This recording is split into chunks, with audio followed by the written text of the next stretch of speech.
Wasn't that a terrific intro? Your mic is muted. No, it's not. Hello, BOC and anybody else watching. Hello from Australia and hello from Scotland, land of the sheep. Yeah, and I've got my coffee. And I've got my tea in my alien mug from Australia, I need coffee this morning. which is still really warm. Look at the steam. I don't think you can see the steam, but it's very steaming. I'm going to have to keep it on the cool for now because it's very hot. So I'm just going to keep it right there. Rightio. And I'll let you talk as I bring this article up of Simon. So today we're here to talk about something very simple and easy to talk about. It's not in depth, going in the scriptures, going and seeing the hidden knowledge. We're just here to talk about movies. So we're here to ask you guys what's your favorite movie. You can say so in the comments in the live chat, but if this isn't live and this is just a video, you can just put it in the comments if you're watching this as a video. Just type in and say what your favorite movie is. I'm sure that Catherine will read it soon. You can tell us what your favorite movie is and why. Is it an old movie? Is it a new movie? Is it a recent movie? Whatever movie it is. But until then, we will be reading one of Simon Martin's articles in The Savior of All Mankind. It's very awesome, this article. I read it the other day. I think it was yesterday. And I went, yeah, got to read this on my live show. I told him that I was going to read it on my live show. So it's called Baptized into His Death. I don't know. We're going to have to make that a little bit bigger. Zoom. Yeah, that's a little bit too big. You might have to hit the close and accept as well because it wants your cookies. Always wanting your cookies. Yeah. Bastards. Oh, it's wanting, if you need to kill time on your computer, sponsored by Forge of Empires. Am I supposed to click on that? Your own empire? No, just hit the X. No, I mean the X. Yeah. That's what I meant. Yeah, the X. Okay. You don't want to build your own empire because that's just what the earthly men do. Is that better? That's perfect. That's perfect. Awesome. I'll put on my spectacles of truth. The legendary spectacles of truth. Oh, yeah. All right. Did you want to start off? Yeah, sure. Is that the beginning? It looks like the beginning. In Romans 6:3, Paul, the apostle of the nations, asks believers, also known as the body of Christ, or morons united, the following question. Are you ignorant that whoever are baptized into Christ Jesus are baptized into his death? Death, not water, Mr. and Mrs. Born Again. You great big sillies. Who do you think you are? Israelites at the Jordan River? Maybe you shouldn't answer that. Okay, let's press on and take a look at the verb to baptize, or to baptize for all you Yanks. The Greek verb for to baptize, no idea what that says, is translated baptizo, and Strong's Concordance defines the word as to dip, sink. The Greek English keyword concordance of the Concordant Literal New Testament gives the English element as depize and defines the word thusly: to cleanse and unite ceremoniously by means of water, or figuratively by spirit. Back to Romans 6:3. Paul was telling believers that we are cleansed and united ceremoniously by spirit, or ceremonially by spirit, into Jesus Christ's death. Let's move on to the next 3 verses. You can speak on now, Catherine. Oh, thank you, Liam. We then were entombed together with him through baptism into death, that even as Christ was roused from among the dead through the glory of the Father, thus we also should be walking in newness of life. For if we have become planted together in the likeness of his death, nevertheless we shall be of the resurrection also, knowing this, that our old humanity was crucified together with him, that the body of sin may be nullified, for us by no means to be still slaving for sin. For one who dies has been justified from sin. Romans 6:4-7. In spirit we were entombed with Jesus Christ, and just as he was roused from the dead by his Father, we too shall be resurrected and vivified. That's nice. But Paul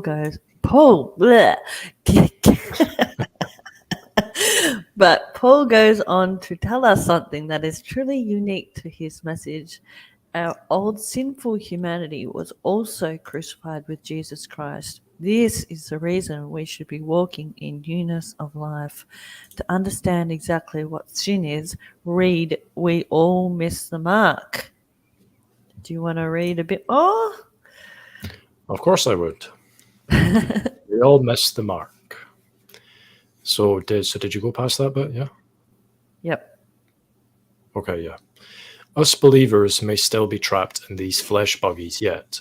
Paul tells us we have been justified from sin because we are to consider our old humanity dead, and one who dies has been justified from sin. Besides, the dead can't sin.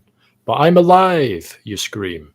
Yeah, but while you're still in your flesh buggy, go ahead and think of your old humanity as being dead. Remember, the dead can't sin. And also remember, we should be walking in newness of life.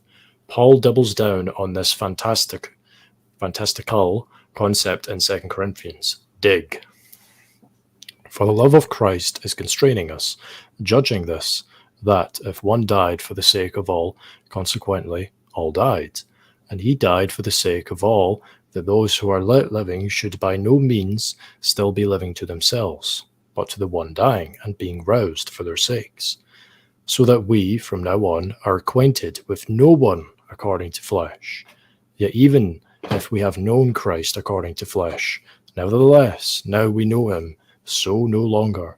So that, if anyone is in Christ, there is a new creation, the primitive passed by. Lo, there has come new. That was in 2 Corinthians 5:14-17. Let's not beat around the bush. Adam royally screwed us. Jesus Christ, however, royally unscrewed us. Remember 1 Corinthians 15:21-22. For since in fact through a man came death, through a man also comes the resurrection of the dead. For even as in Adam all are dying, thus also in Christ shall all be vivified. And all means all of us. You should recall 1 Timothy 4:10 too. We rely on the living God, who is the Savior of all mankind, especially of believers. And for those of us who are currently believers, who have been given the gracious gift of Jesus Christ's faith, we are indeed a new creation. Yeah, it's a walk of faith, this being a new creation in the rotting flesh buggies of the old humanity. But trust what Christ Jesus taught Paul. When God looks at us, he doesn't see those rotting flesh buggies of the old humanity, but he sees his Son, who is a new creation. And if we are in him, we too are a new creation. Even if sometimes we don't act like it, that's okay though. Ignore your flesh. Focus on the grace of God in Christ. Let's end with this marvelous truth found in Ephesians 2:8-9. For in grace, through faith, are you saved, and this is not out of you, it is God's approach present, not of works, lest anyone should be boasting. I ain't boasting in my dead old humanity, or even as a new creation. I'm just reveling in grace. All quoted scripture comes from the Concordant Literal New Testament, and you'll find the link just down there. Awesome. Cool. Simon does really good ones. They're really short and sweet, and they're very to the point. He is awesome, and I love Simon. Yes, he is awesome. I'm going to drink a bit more coffee. It's starting to cool down now. I can actually taste it. Mine too. You can actually taste it. It doesn't just taste like I'm trying to drink lava or something like that. Hello to the 5 people watching. Hello, 5 people watching. Don't know who they are, but that's all good. All right. So we're going to talk about movies today. Tom on Discord says, "How do I join?" So Okay. hold on. I'll send the link. You can send him a link to him on the private chat on the Discord if you want.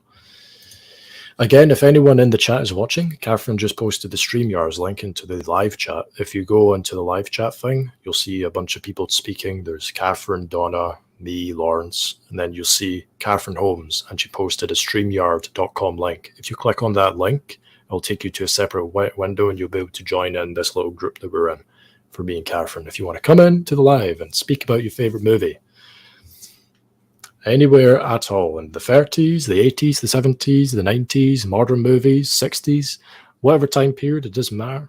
All that matters is it's a movie and it's your favorite movie. You can talk about multiple movies or even some TV shows if you'd like.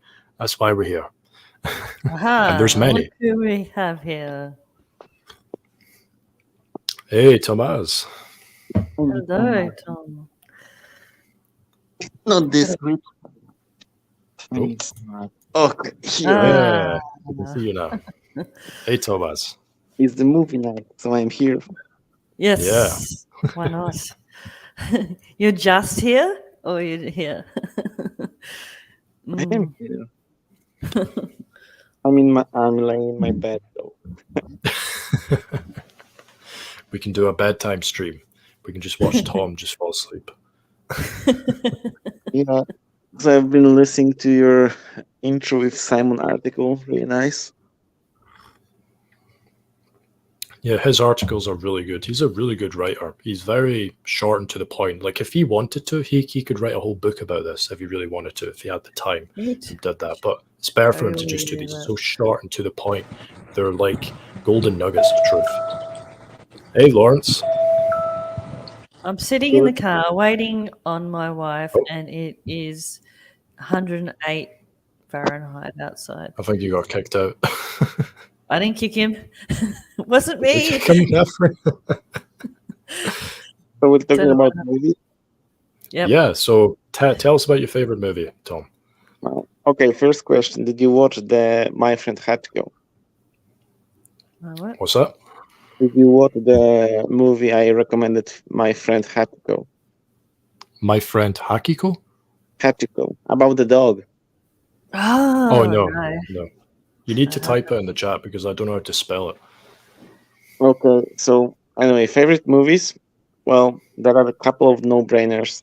Obviously, I remember we had recently a talk and you said that there are not good movies recently, but I think there are a couple of them that are kind of good. Mm-hmm. But it depends what you like. If you like action movies, if you like science fiction movies, or the horror movies, whatnot, right? Blockbuster movies, really depends. You know, like I always, I really don't like some movie critics when, for example, you go for the Transformer movies, right? And someone says like, yeah, there's no like life lesson. Like, who the hell this movie to get a life lesson? I go to just see robots beat the crap out of each other, you know, like you just get what you want, and that's a good movie, right? Yeah. A no-brainer. Yeah. So, yeah. But for my favorite movies, I'm a science fiction nerd and a fantasy nerd. So obviously, I like Terminator series, but only the two first movies. Rest I like also, but it's mostly the first two. Alien movies, obviously. Alien movies are my favorite. I love those so much. I like the 80s Aliens movie. You know, the like, second one. You also need to take all the movies with a grain of salt because every movie has like this hidden message of like immortality, changing your destiny, rebirth, being a god being. Every single movie has the same subtle meaning, in the message.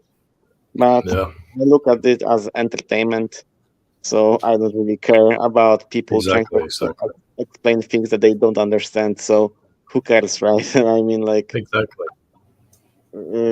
But there are like tons of movies. Recently, I actually watched a really great. I call it a movie. I still think that cartoons are movies, and I watched the sequel to the Cat in Boots.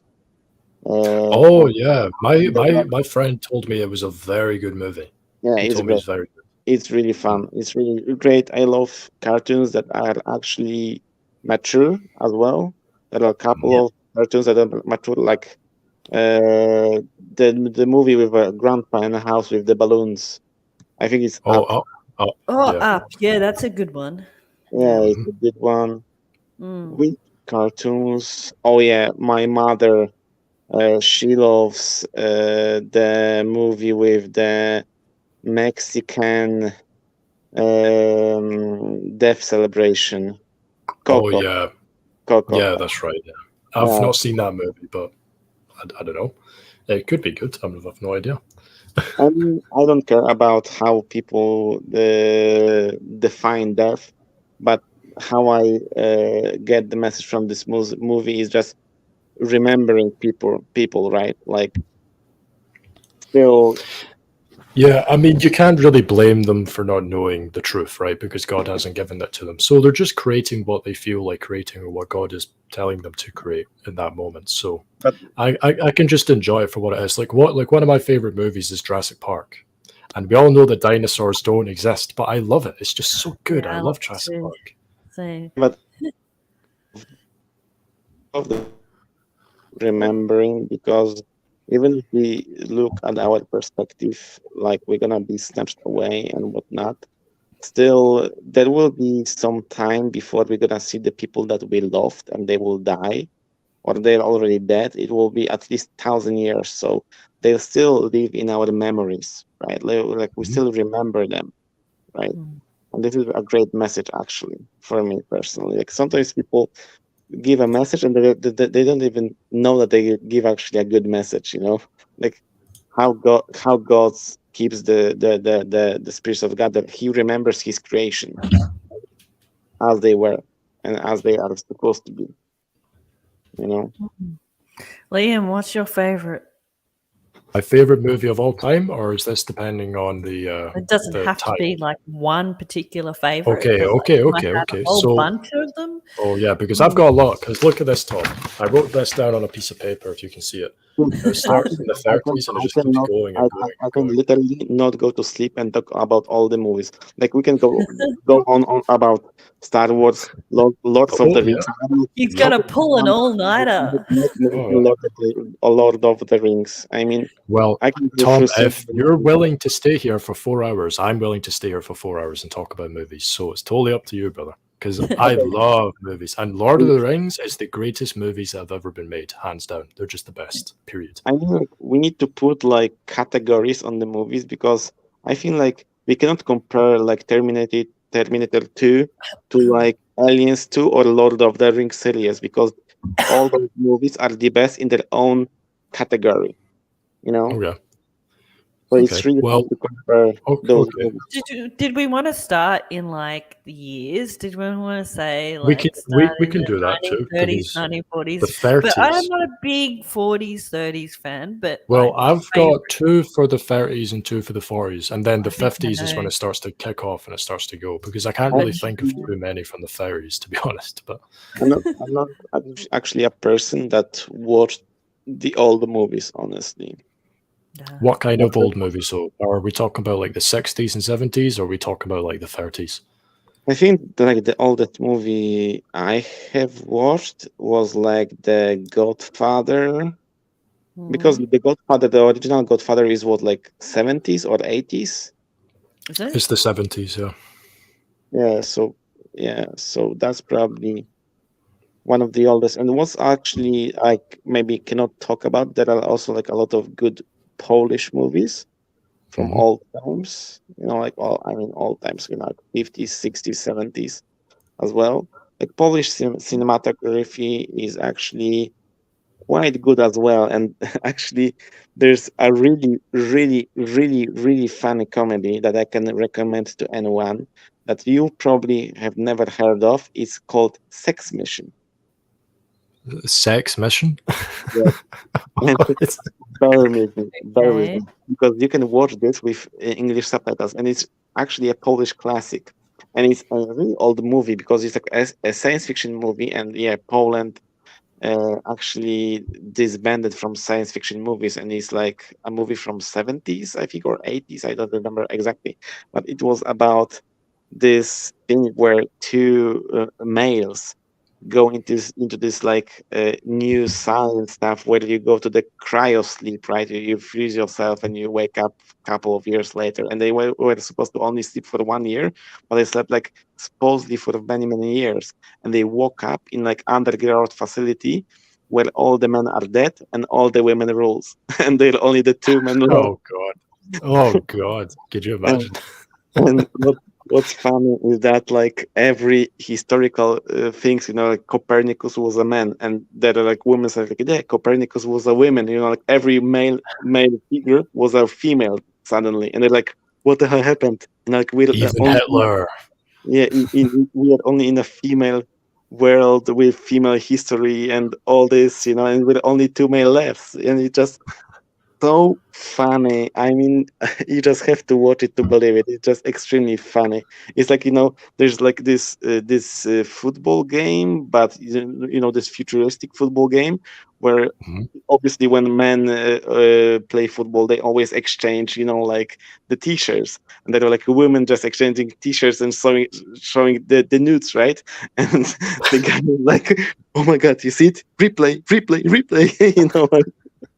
Like, the comedy is just too funny. Sex Mission, really recommend it. It's really funny. Polish classic.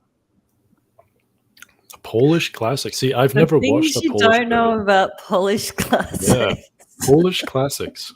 We'll all know now, thanks to Tom. Polish classics, our expert on Polish movies. Really, you will laugh your ass when you're gonna watch this. Seriously.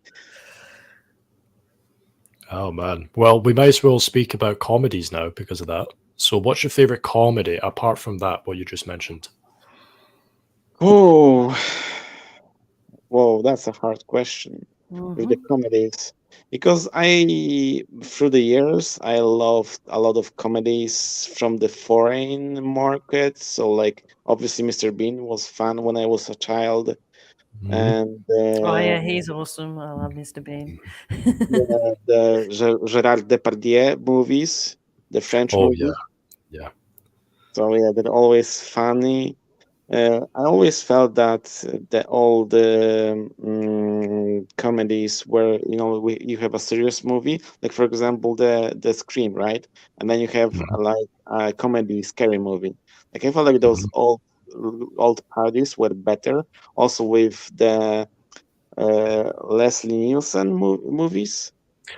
The He Naked Gun. is one of the funniest actors I've ever seen. And Airplane is one of the funniest movies I've ever seen. Yeah, Airplane is just yeah, like it's so the good. women just with X from the mouth. Like, what the hell is happening? It's just so ridiculous. When this guy's coughing or they're trying to interrogate some guy and he's like starts to beat him up and slap him, be like, tell me the truth or whatever, and then you just see like a line of people with weapons, they're just waiting to beat him up. I'm like, what the hell? I Some always, guy's got like a gun. It's like, yeah, I always felt like those older comedies were more fun and they understood, like those ridiculous, even sex jokes better instead of like just giving this stupid nudes, whatever stupidity in your face with later parody comedies. It also was Yeah. the same with the scary movie parodies. Like I think like the 1, 2, and 3 were kind of funny parodies, and later on these were like yeah, yeah. stupid. Yeah, it got very childish and it wasn't very creative. Whereas the first and second one were really good. And the third one was okay because I had Leslie Nielsen in it. And then the fourth and fifth and sixth are just garbage. They're just complete rubbish. I'll tell you my favorite comedy movies. Go ahead.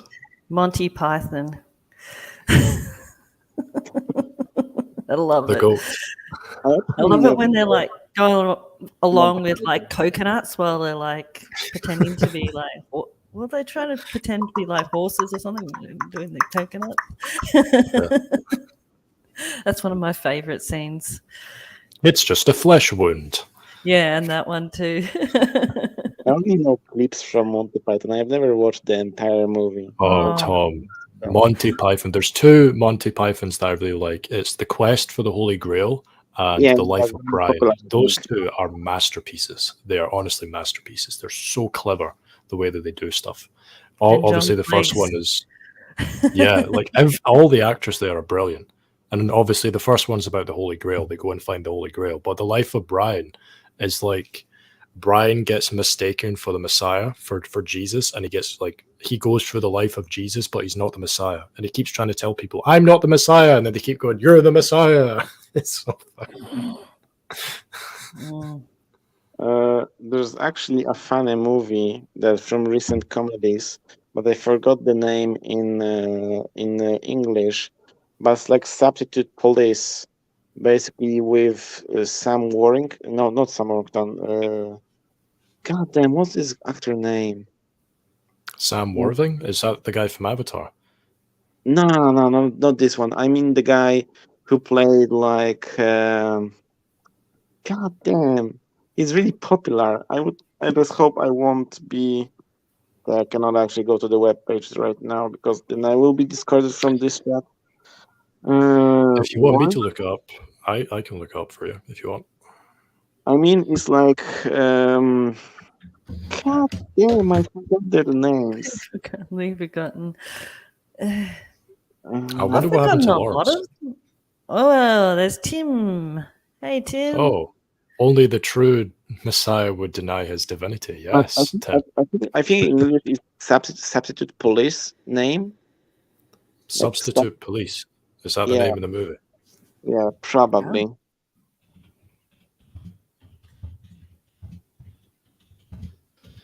Feel free to come on in and tell us what your favorite movies are. The Substitute, is that what it's called? Maybe. Yeah, because it's saying, okay, The Substitute is a 1996 American action thriller film No, directed by, isn't that I will. what? I will actually check it out because it's actually pretty funny and stupid. It had like Samuel L. Jackson in it. It had like Robert, Dwayne Johnson in it as well. It was pretty stupid and funny at the same time. But I forgot the main actors. They are really popular right now, but I forgot them. Yeah, it's Well, easy how to they call forget. It's easy to forget in movies too. I'm thinking Comedies are so difficult to do right because comedy's it's like horror movies as well. It's very difficult to scare people, but comedy's the worst one because trying to make someone laugh when you're trying to make someone laugh, so it can backfire and people just be like, this guy's just trying way too hard. But with movies like Airplane, Shaun of the Dead, or Monty Python, they do it so effortlessly because they're just so clever behind it. But like good comedies are also like serious. Like The Office is funny. I'm from movies. 40 Years Old Virgin is really funny. There's also like a movie with it was Steve Carell, Steve Carell and Ryan Gosling, where like Love, Hate, Respect, I think something like this called, where a guy was his wife cheated on him with Kevin Bacon, and Steve Carell just went to the bar, and there was like Ryan Gosling, and he just taught him how to be this alpha male, Oh man. Oh, do you know a movie that I just forgot about? The Hangover. The first one is actually pretty good. I like that movie. The Hangover is pretty good. Yeah, never seen it. It's pretty good. It's not bad. It's quite childish at moments, but it's okay. I like it. Tyson in it. That's covers. This covers. What's that? The movie got Tyson in it. It covers. Mike Tyson. Yeah, he goes, I'm Mike Tyson. You better stay away from me. I'm Mike Tyson. I honestly love watching the clips of Mike Tyson thoughts. I think like he's extremely smart about life. Let's see what Tim's are these movies. I think so. I think so. Brazil, Aguirre, The Wrath of God, Life Aquatic, Le Mans, Seven Samurai, Blade. Oh, Blade's a good one. Yeah, I like Blade. And Blade Runner. Oh, you meant Blade Runner. No, she didn't say Pippi Longstocking. Okay, we can change the category from comedy, and let's go to like let's call it history / maybe fantasy, because okay. I am a big fantasy movie fan. I love like Pirates of the Caribbean. Talk about history Mhm. movies, because I don't think we can put like Gladiator in a fantasy movie. More like a Well, history. okay, so you're talking more like World War II movies, like Saving I mean, Private I mean, Ryan, because that's I mean, technically a I historical mean, movie, for, technically. for example, when you put Gladiator, right? Is it like history movie or a fantasy movie? Because it's partly Well, it's a fantasy historical movie. epic, so it takes place in a real time with real events, but it's made up characters for the most Yeah, part. yeah. I know that the Emperor's real, and a lot of the characters are real, but the main Mm, character is made up. But where it crosses the line is a movie like Braveheart, where it is real events, but they take liberties. So it's not historically accurate. So they fought on a bridge in the Battle of Stirling, but in the movie it's like an open field. So it's not historically accurate, but it is historical basis where William Wallace did exist. He fought the English, etc., which is one of my favorite movies. I love But that movie. where I try to get to is like The Last Samurai. Oh my God, the movie, the music is just Yeah, I just love this movie. I love the music. yeah, I like that one too. I mean, like the Japanese culture is really fun to watch. You know, also. The Last Weeaboo. You're carefully into fantasy movies, right? Yes, I'm a big Pirates of the Caribbean fan. I'm going to rewatch them soon. Probably after, maybe sometime today, I'll watch one. If I've still got them, I'm not Yeah, sure if I've still got them, but like, yeah, I really the like Johnny first Depp. two. The first two are obviously the best, and the first one's obviously the best. The second one's really good, and the third one's okay. The fourth, fifth, and I think there's a sixth one coming. Is just Oh, really? I have no idea what the hell happened. I don't And know what's going on these days with like movies coming out now. So, I recommend a channel Ooh. on YouTube called Filmento. It's extremely great, informative channel about movie making, but from a perspective of a screenwriter. And a guy actually says that a lot of really cool details, like the Pirates of the Caribbean, were supposed to be a trilogy originally, right? Mhm. But this is why the first three movies actually get some kind of let's call it a competitive story or a comprehensive Mhm. story. I don't know how to call it in English. And later on, from the fourth movie, it gets actually pretty ridiculous and stupid, and doesn't even respect all the previous movies. And at the fifth movie, it doesn't even get redeemable. And the guy really covers this really cleverly and says actually appreciates all the three movies and says what is good and what is actually bad about it, and says why it was bad, because it's obviously first movie success showed that this is actually a good franchise to get money out of. It's lightning in a bottle. The first movie was perfect. It's just, especially Johnny Depp, because he makes the whole franchise. I know, You right? can't make a Pirates of the Caribbean without Jack Sparrow. Can't He do is it. the franchise. He's perfect. He's such a good character. I know. And from here we can go to the wait, what's his name? Yeah, Johnny Depp. He Yeah. actually started in so many good movies like Edward the Scissors, right? Oh yeah, Was yeah. Have you seen Chocolat? What's that? Have you seen Chocolat with Johnny Depp? Nope. And the don't Charlie ask me what it was about, but I remember I liked it. There's one movie with Johnny Depp which is very occultic. It's called The Ninth Gate. It's I very was, creepy. and you know it's Polanski movie. Yeah, it's very creepy. Where he finds these free books and he has to find the free books that were written by like Satanists or the devil. Yeah, but Then you he know, opens up to hell in the end or something. but It's but but creepy. but but you know that the girl that is always helping him is literally Satan. Yeah. And then Because she Succubus has is sex with him to make the Antichrist in the end. Yeah. yeah. It's called Night. Yeah, it's just fantasy horror movie, whatever, you know. But also, Mhm. you know what is the breakthrough movie for Johnny Depp? Oh, the breakthrough movie for Johnny Depp. Well, I know that he started off in a TV show. Actually, it's Nightmare on Elm Street. Nightmare Yes, on Elm Street. yes, Yes. yes, yes, Okay. yes, yes. He was in that movie. He was Not- the one. If you ever watched it, he was the one that was lying on the bed, and then Freddy Krueger like burst Yeah, through his stomach. That's Johnny Depp. yeah. And it's actually fun fact that when they shot this scene, it was upside down shot.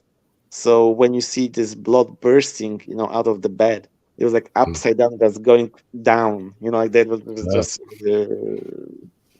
throwing whatever blood out of the ceiling and going downwards, and they were like upside down recording it basically. Conversations in the body of Christ. Yeah.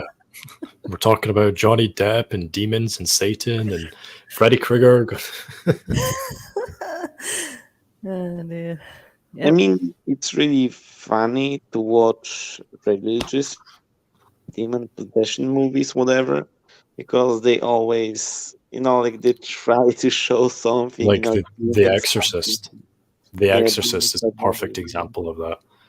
They just glorify the demons. Like, oh, they're so powerful. Well, I mean, technically, the priest wouldn't be able to do jack shit against a demon because he's not speaking the truth.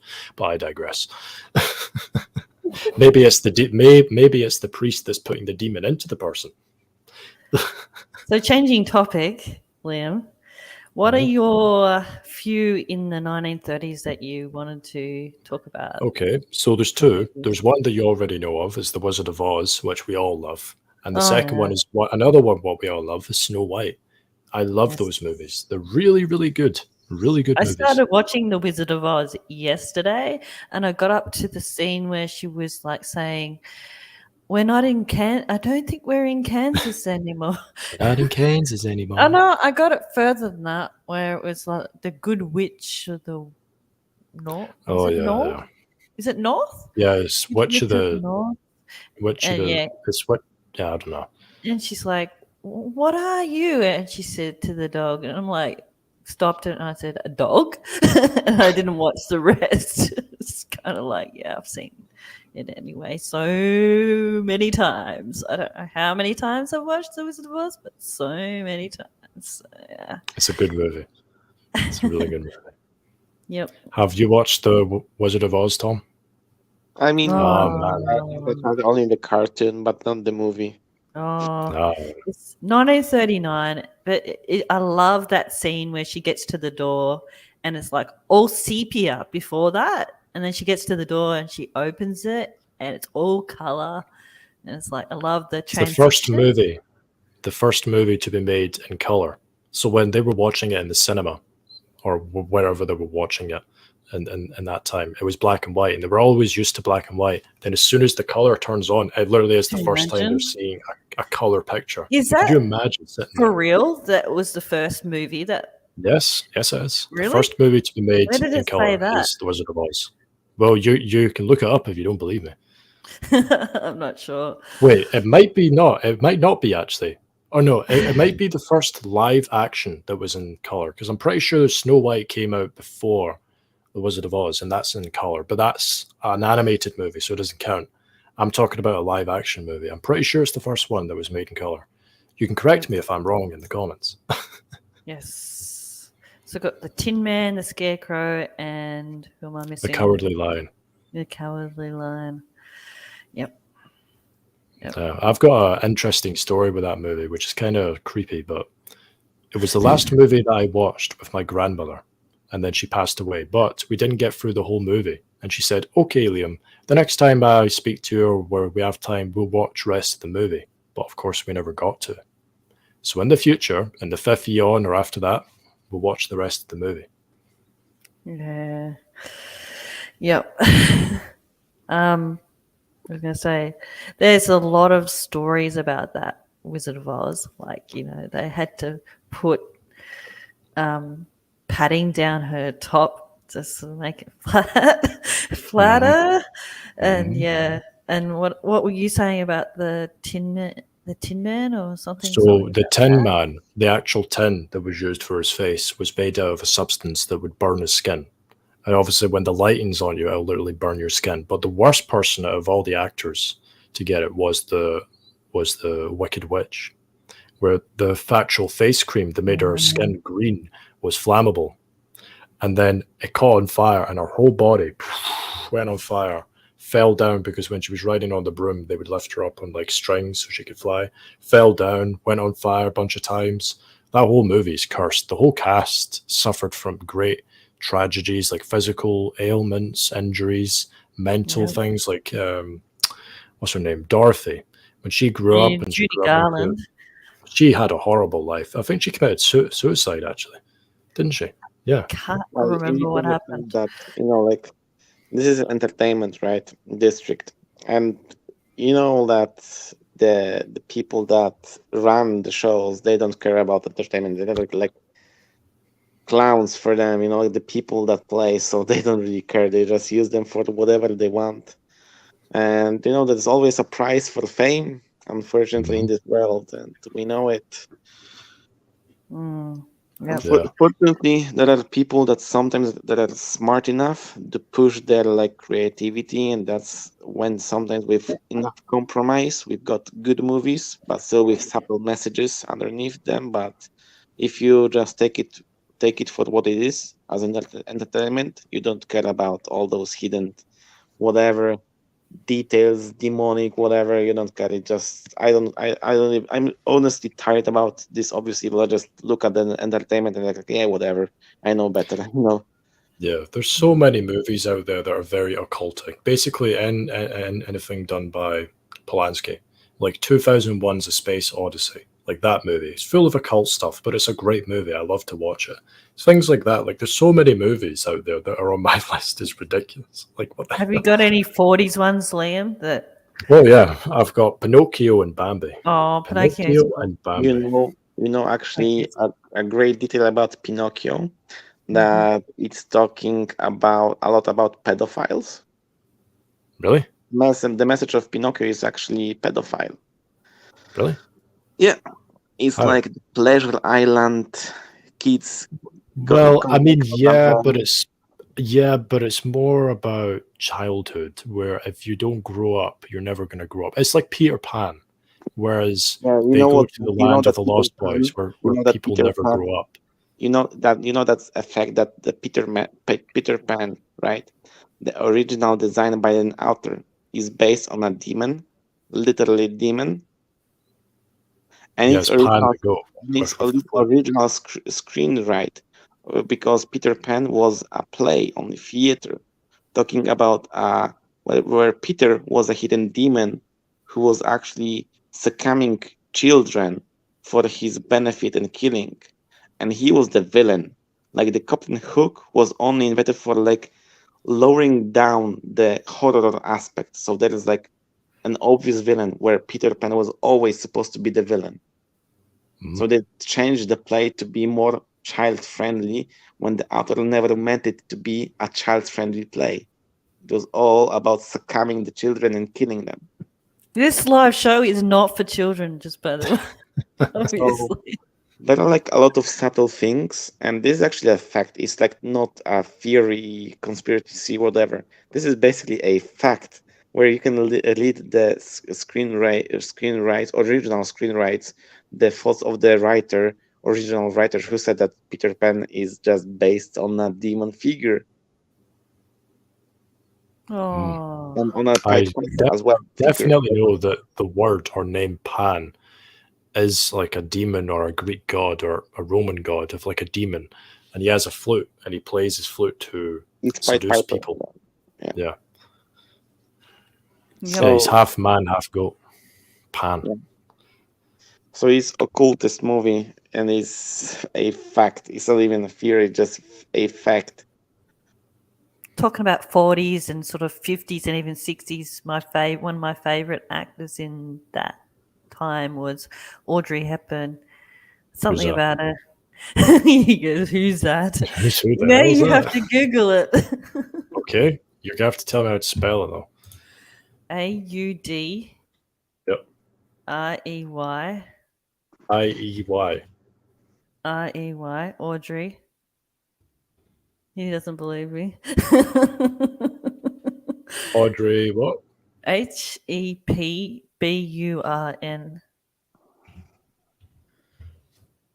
Hepburn. Oop. Audrey Hepburn. Oh, I've seen her face before. Mm-hmm. Yeah, I've seen her face. She's very beautiful. And she's cute, isn't she? Very beautiful. British. Yeah. She was born in Belgium, land of the chocolate. And Tim's saying African Queen, which has got Catherine Hepburn in it. That's different. That's a different person to Audrey Hepburn, and they're not sisters. Yeah, she's very beautiful. Very beautiful. But also, going to the movies back, like I'm a big fan of Christopher Nolan. I basically love all of his movies. From Who's like that? Memento, the Prestige, the Batman series, Interstellar, Inception. Okay. Yeah. You don't know Memento? No. Nope. This is his first movie. There's also a really popular actor in this movie that also played in the Time Machine movie. See, I'm a big fan. I know it's not possible, but I'm a big fan of like time machine things, and like there's that one that says which was Time Machine. Is it one that says Time Machine or This is something? Guy Pearce, this actor. I really like him as well. It's also like his movie Time Machine called Yes, that's the one I was. about Memento. It's about a guy who forgets the entire day after 24 hours. So each day he wakes up, he forgets what happened the day before, and he has all the tattoos on his body to remember who he is and what happened. And what's funny about this movie is that it goes from the end to the beginning, so it goes backwards. Like each scene ends, and you go to the scene before that ends with the beginning of the first scene, and it goes backwards all the time. So the movie starts with the end and ends with the beginning. It's really creative movie. It's really cool. With Guy Pearce. I'm gonna look up that. Oh yeah, there's one before the Guy Pearce Time Machine. There's an older version, isn't there? Is there? I think so. Isn't there? I have no idea. I'll look it up. But yeah, Memento. I feel like also Nolan did in Insomnia with Al Pacino and Robin Williams. Is that actor or is that some? Robin Williams. I mean this comedic actor. Who, Yeah, like Good Morning Vietnam, and this is one of my favorite actors as well. Oh yeah, definitely. I love him. Always emotional. I love them. There's one movie by Robin Williams that is probably one of his better movies. Is Good Will Hunting. Have you seen that movie? Yeah, I've seen. Yeah, that movie is just so good. He really like personifies patience, like a fatherly kind of patience and love, tough love, but also in an empathetic way as well. He's really good. I love Robin Williams, the way that he can act like that. He's very funny, but he's also very serious at times too. It's just the right balance. There's actually a funny movie with him as well that depicts like the afterlife of heaven and hell, and where he dies in an accident, and then in an afterlife he tries to find his family, his kids, his wife, and in meantime he meets some people that he doesn't recognize, but that are actually his already deceased kids, right? And he learns that his wife committed suicide, and he goes to the hell to rescue her, and he see that imaginary hell, imaginary like heaven. But overall, as an emotional score, it's pretty fun about like just finding your loved ones. It's pretty cool movie as well. If you just have a blind eye on all of this aspect of like heaven and hell, like just treat it as a fantasy. The Time Machine 1960, and then there's one in 2002. Oh, okay. It's 2002 with Guy Pearce. I actually watched this one, and it's really cool as well. Yeah, I'm going to be back. I'm going to go get another coffee. Okay. What is your favorite actor of all time, Tom, if you had to pick one? Honestly, I don't have one. Well, let's just say, for argument's sake, let's just pick one. You have to pick one. It's just part of the game, I guess. Can I name like top 3?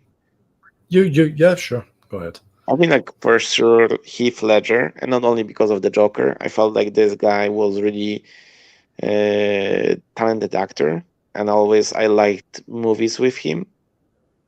And like knowing what roles he played, and then just going into the Joker role was just insane for me. I also have to say I actually do I like Tom Cruise or I don't. I don't know. It's hard to say. Oh, for sure, I love Christian Bale. I Oh yeah, always, I he's a always good actor. feel that the movies with him are always good. I never felt like the movie with him was bad. Honestly, I always felt like the movies with him were awesome.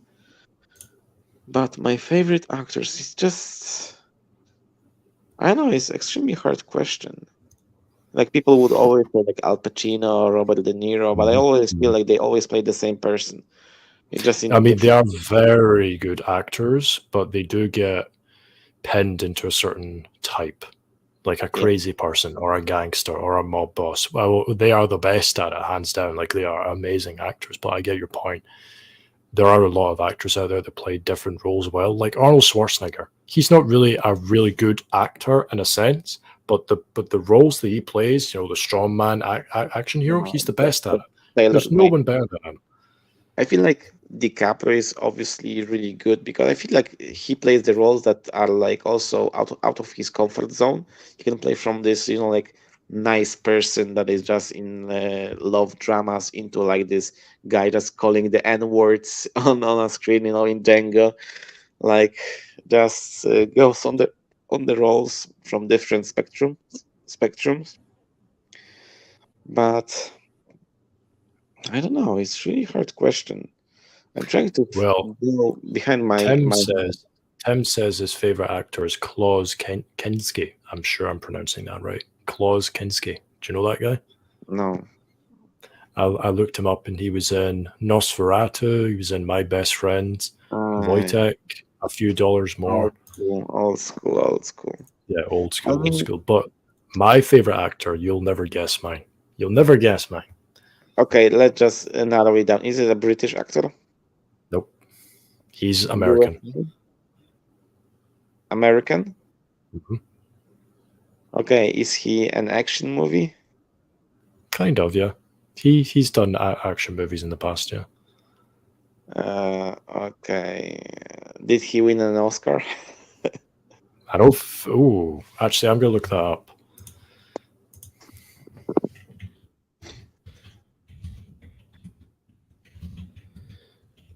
It's a very famous actor. Uh,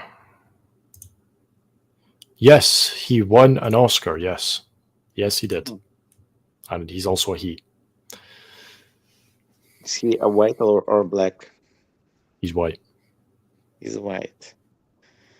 God damn. Did we talk? Did we mention him already? Nope. No. But he is my favorite actor by far. Whereas even if he's in a bad movie, I'll watch it because he's in it. That's how What are much we I like talking him. about? We're talking about our favorite actors, and Tom's trying to guess mine.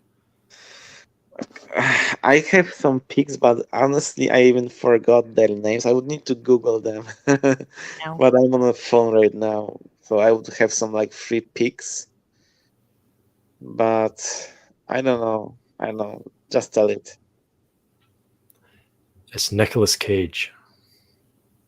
I wouldn't No. guess it. I wouldn't guess it. Nicolas Cage is he is so good. I Yeah. love him.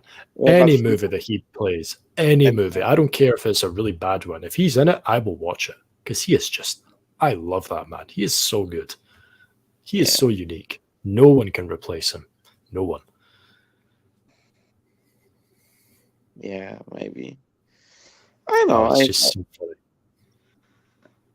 But I'm still thinking of like, my actors. I had some couple of them, but I don't know. Like recently, I had a time where I actually cared about movies, but like Mhm. for the past couple of years, I don't really care that much anymore. Honestly, Tim says Bruce Willis. I think Bruce that's what he Willis. said. Bruce Willis. He Yes. said Bruce W. So Bruce Willis. Bruce Willis is a good actor. And Die Hard. That's a good movie. Mine also used a to Christmas be Johnny movie.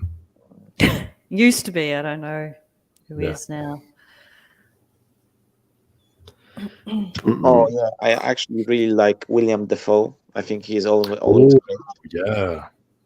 in movies. He would play a perfect older version of the Joker, I think. Like an old man version of the Joker. He would be perfect for that. Yeah. I feel like a lot of great movies, honestly, that I've watched. Like, I could like jump from category to category. Like we were talking about what we should talk about fantasy movies right now. Yes, So we obviously should. we've got Lord of the Rings, right? This is we Catherine mentioned the Pirates of the Pirates. Caribbean. We've got Lord of the Rings, and from fantasy, And I you mean, kind of got like Alice in Wonderland with Johnny Depp as well. That's a fantasy one. I love that one. I honestly didn't really like it I that did. much. I think it was like too much Tim Burton. I really like Beetlejuice. We can call it like fantasy / comedy / horror. I don't know. Oh yeah, Yeah. Michael Keaton, one of my favorites as well. What's that? Michael Keaton, one of my Michael favorites. Keaton. Oh, okay. Yeah, like the classic Batman, the Yeah. Beetlejuice. That's insane actor. I think insane actor. Tim, I totally forgot about this movie. Yeah. Charlie and the Chocolate Factory. I love that movie. I watched that movie like 2 months ago or something. Such a good movie. I love I've got that movie. one. Yeah. Mm-hmm. Oh, and the actor, I forget, Gene Wilder is his name? The guy who plays what? Yeah, he's so good. I love that guy. It's great. Yep. What's your favorite scene in the Charlie? I tell you what my favorite scene is. Oh, that's a good question. You tell me what you think, and then I'll tell you mine. Have you seen it, Tom? Honestly, I did not watch it.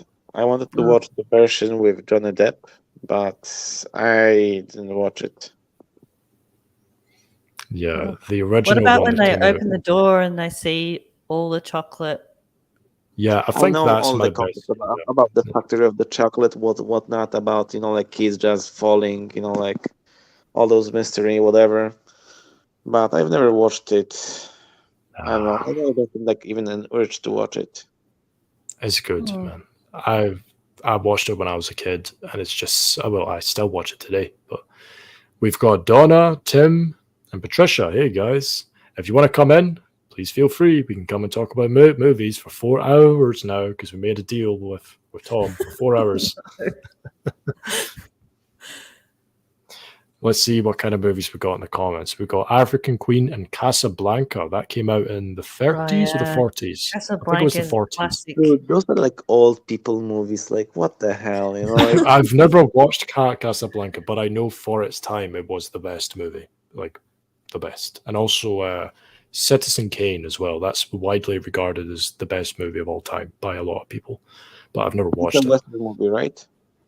Citizen Kane is an American movie, I think.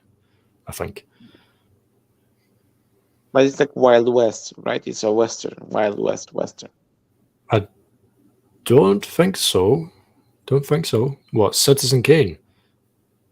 Or isn't it? No, that's not a Wild West movie. It's something else, but I can't remember what it is. Do you know that famous scene with the globe? Not the globe. Like with like a snow globe. We got snow in it, and like the guy drops it. Mm-hmm. Yeah, that's from that movie. I think. I could be totally wrong, but okay. I'll tell you one of my favorites. Passengers. What one's that? With Chris Pratt and Jennifer Lawrence. Yeah, Jennifer Lawrence and Chris Pratt. Never seen it. Oh, Liam, you need to see that. Never seen it. I mean, it's a fun movie. It's not great, not the worst. Just like the casual movie. It's fun. Yeah. Well, I'm a huge anime fan as well, but you probably don't watch anime. Dragon Ball Z. It's the best. I love it. Come on, man. Dragon Ball Z. Come on. Who doesn't like to watch like 30 episodes of people speaking and then they finally fight each other?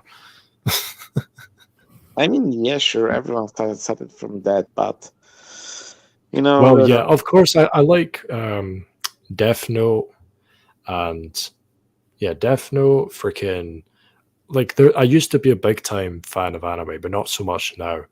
But Jaws, Patricia, Jaws. Come on now, Jaws. You've got to watch Jaws, Tom. Dude, I watched it, please. Okay, I was going to kick you out of the lobby if you didn't watch Jaws. So I was going to be like, get out.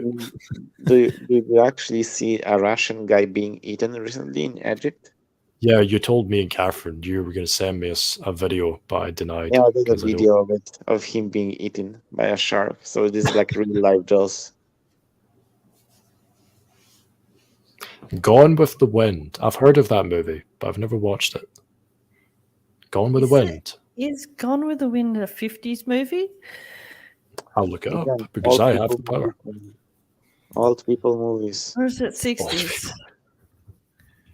Hey, there's some really good movies that came out. This actually was the 1930s, 1939, Gone with the Wind. Oh, Come up with 50s, 60s movies and like, yeah, all-time best. I mean, like, hey, do you know what came out in the 60s, which was amazing? The Great Escape. Has anyone watched that? The Great Escape. What a good movie. What a good movie. There's actually a great movie. If you are we're about old movies, again, it's a Polish movie, but it's a seriously like classic. If all the people who watch it, they would say like, yeah, this is one of the best movies. There is a Second World War comedy, and it's called in English "How I Started the War," the Second World War, and it's like a trilogy of a guy who thinks that started a Second World War with Germany, and it's just like pure comedy of like Poland versus Germany, like this adventure of a guy going through like the German prison, the concentration camp, then going to Italy, then going to the Middle East, forming to the army of retribution, like all this shit, going back to Poland to fight for the independence, and just full out comedy with all ridiculous scenes, like it's just so funny. Trust me. You should watch it, and actually, it's like you've got like German actors there. You've got like some Middle East. You've got the English, British, whatever. It's just full out comedy, and it's old movie. It's great. It's great. How I started the Second World War. Basically, it's great comedy. Liam, we should do another one. I thought of for another show. What's that? TV shows. I mean. Yeah, I suppose so. Yeah. Go ahead. So we're not allowed to talk about TV shows now. We're not allowed to talk about it. It's been banned. So many. There's a lot of TV shows that I could speak about, but now my lips are sealed. I'm not going to talk about TV shows. But there's a lot of Doctor Strangelove. Is that the movie where Donna just? Oh my God, that's the movie. It's the movie where they're all in the bunker or the place in NATO, and then they start World War III. Is that right? Is that right, Donna? I'm pretty sure it is, because that movie is fantastic. It's hilarious. What movie? Doctor Strangelove. Yes, it is. I love that movie. It's so good. Such a good movie. If you haven't watched that, you need to watch it. Doctor Strangelove. It's an older movie, but it is hilarious. What's like World War III's going on. And they're in the NATO base bunker, and World War III's going on. This general from America's went rogue, and he's shooting people. And do you know that famous scene where some guy's on a nuclear bomb, and he rides it down while it's falling down, and he's got his cowboy hat, and he's going, yeehaw, yeehaw. It's from that movie. It's great. You need to watch it. Thank you, Donna, for saying that. Doctor Strangelove. That's such a good movie. And Paula's saying hello to you. Oh, hey, Paula. She's new on my channel. Doctor Strangelove, yes, Tim. That is such a good movie. I watched that a while back, but it's so funny. Especially the German guy who's obviously a Nazi, but like no one sees it. He's like, yes, we're going to drop the bombs. And no one cares. Awesome. I love the Monty Python movies. Yes, we were saying that. Oh, who's this? Oh, Donna might need to fix the. You might need to mute your. Oh, wait a minute. You'll need to Wait a mute your minute. stream. You're watching minute. It's YouTube better as now. well It's better now. while running stream. Yeah. It's better now. So hey, Donna. We've got another new person in. You know, like the two movies that I really recommend that I watched recently are like, one is The Menu. It's great. From the recent movies. It's like a dark comedy slash horror. And the other one is Boiling Point. Also great movie about cooking. And what is great about this movie is directed in a thing called one shot, where you have one continuous shot, and it's great. Like no I cut, know. anything, just pure acting. I know. Boiling Point, really great. So Donna, tell us about your favorite movie. Please say Doctor Strangelove, because I love that movie so much, and I'm so glad that you mentioned it. Anyways, I go to sleep as well. Bye everyone. Getting Okay, Tom. I love you, brother. Thanks for coming in. I love you, brother. Bye. Hi, Can you Liam. hear me, Donna? Hey, Donna. Can you hear me? Yep. We can hear you, Donna. Dr. Strangelove. I mean, Peter Sellers played 5 different characters. It was Peter Really? Sellers that was. I mean, he played the guy that kept raising his hand, and that was a great movie for Peter Sellers and other actors, a lot of old actors, and that was in the 60s. It was during the Vietnam War. The full name 1964. was Dr. Strangelove, How I Learned to Stop Worrying and Love the Bomb. It's very appropriate for today. Yeah, exactly. Yeah. I can remember watching it for the first time a few years ago. Stanley Kubrick. He was a great director. Uh-huh. Yeah.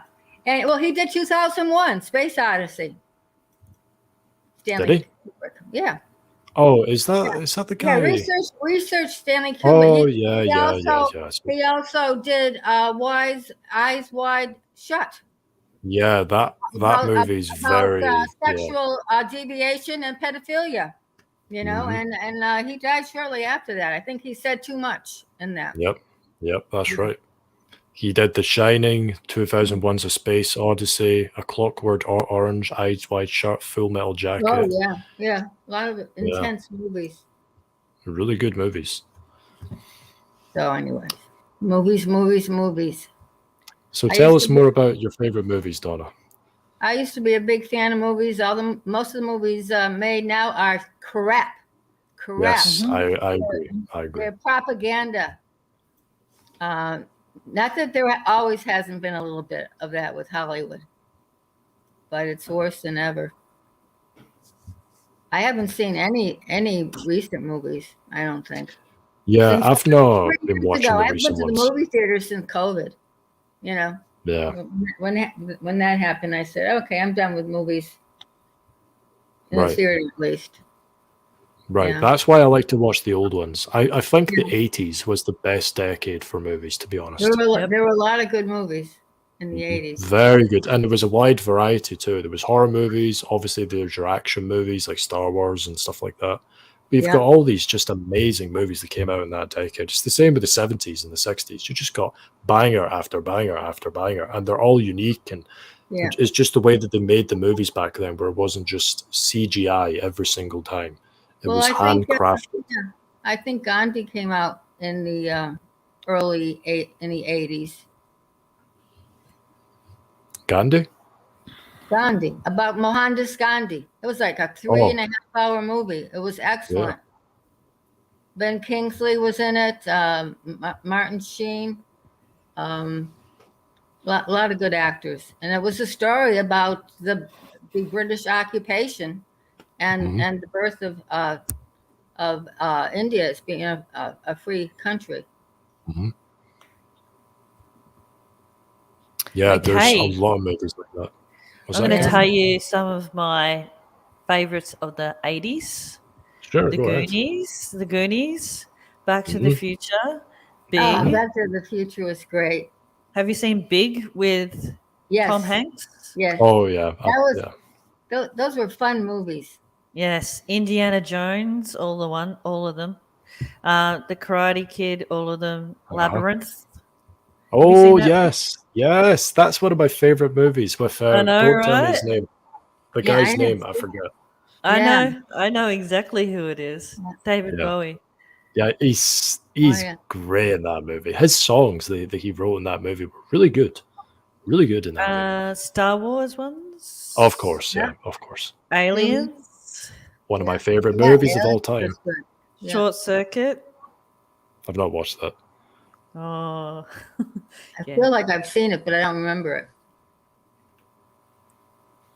Yeah. You've missed out a lot though, Catherine. There's Indiana Jones, Batman, That's Nightmare on just Elm some of Street, them. That's just some of Terminator, them. Ghostbusters, Land Before Time, yeah. Rambo, Airplane, The Shining, The Predator, Yeah. E.T., And how about Return of the Jedi. and the Blues Brothers? I thought that was Oh, great. yeah. Yeah. Yep. Wow. There were My a lot of brother good used to 80s watch movies. so much. What's that? There were a lot of good movies in the 80s. Yes. I think It it was the kinda best like decade. the 80s was kind of like the 50s in a way, because it was I don't know how to put it. Life was still relatively simple, or it was relatively simple again. The clothing styles were really weird, like big hair and big shoulder pads and women's clothes, and yeah, a lot of really good fun movies. Mhm. And then Yep. then movies got dark again in the 90s. Mm. A lot of them. Yeah, like Silence of the Lambs, which is an amazing movie. Yeah, and I was God, never I able love to that. watch it. I was never able to watch it all the way. It was like Oh, it was too creepy for me. Yeah. it's so good. He's Yeah. such a good actor. He is. He I is. forget his name. Anthony something. Anthony I forget his Hopkins. Anthony Yeah, Hopkins. that's right. He's Such a real good old now. actor. That is his greatest role of all time. Just Yeah. he's so intelligent and devious. The way that he does it, he just stands there and stares at you like this. It's Yeah. just so good. He creeped me out too much. I couldn't watch it. Mm. I know people kept Such- saying, "Oh, you got to see it. You got to see it." No, I'm not gonna go there. I'll eat your liver with some fava Yeah. beans and a nice Chianti. Did you see that movie, Catherine? Which one? Silence of the Lambs. About I think I cannibalism. did, but I think I No. didn't watch all of it. It was just too much for me. Yeah. Well, he was a cannibal. At the end of the movie, he's on an airplane. So he cooks some guy, he kills some guy, and then he harvests his meat or whatever. And he's on an Yeah. airplane, and he's eating this guy's brain, like a slice of this guy's brain in this pot. And this kid comes up to him and he says, "Hey, what's that you're eating?" He goes, "Oh, would you like to try?" And then the kid gets a little bit of this guy's brain and eats it. And he goes, "That's good." And that's how the movie ends. This is definitely not for kids, this live show. See, just hearing about that much of it, it's kind of like grossed me out. You know. It's such a good movie. And the sequel to it as well. The sequel, Hannibal and Red Dragon, are pretty good too. And they're very gruesome movies. Yeah, well, that's why I will never see any of those movies. Oh, Edge of Tomorrow. Have you seen that, Liam? I've heard of it. Is that the one with Tom Cruise in it? And he's experiencing a time loop, and it's got Emily Blunt in it. You should watch it. It's very interesting. What's the name of it again? Edge of Tomorrow. Okay. Yeah, it's the one with Tom Cruise. It's like when you die, you get respawned or you come back to life and you have to repeat your life. You're in a battlefield and every time you die, you get like brought back to life or something, Mhm. if I can recall. I can't remember most of the movies I've watched, to be honest. There's a I lot know. of movies. I know as we talk about them, more come to mind, but yeah. The Exorcist. The Exorcist. Oh, no. I will Ooh. not watch that. I watched it when I was 8 years old, and it's not scary at all. Okay. It's it's creepy though. I mean, I've seen parts of it, but I've never sat for it all the way through. I'm not good with scary movies, suspenseful movies. Okay, like I really like Alfred Hitchcock movies. Yeah. North by Northwest and Rear Psycho. Window and Psycho. Now that was one of his later ones. Yeah, I like James Bond movies. I used to, Mhm. but after Sean Connery, I Sean Connery's the best. He's the I best. wonder why you're saying that. Shaken, not stirred. I'm Sean Connery. That's a good imitation. I'm Sean Connery. Yeah. There's so many movies. I've wrote down like a huge list, and there's just tons of them. And there's oh man, just the amount of movies that were made within.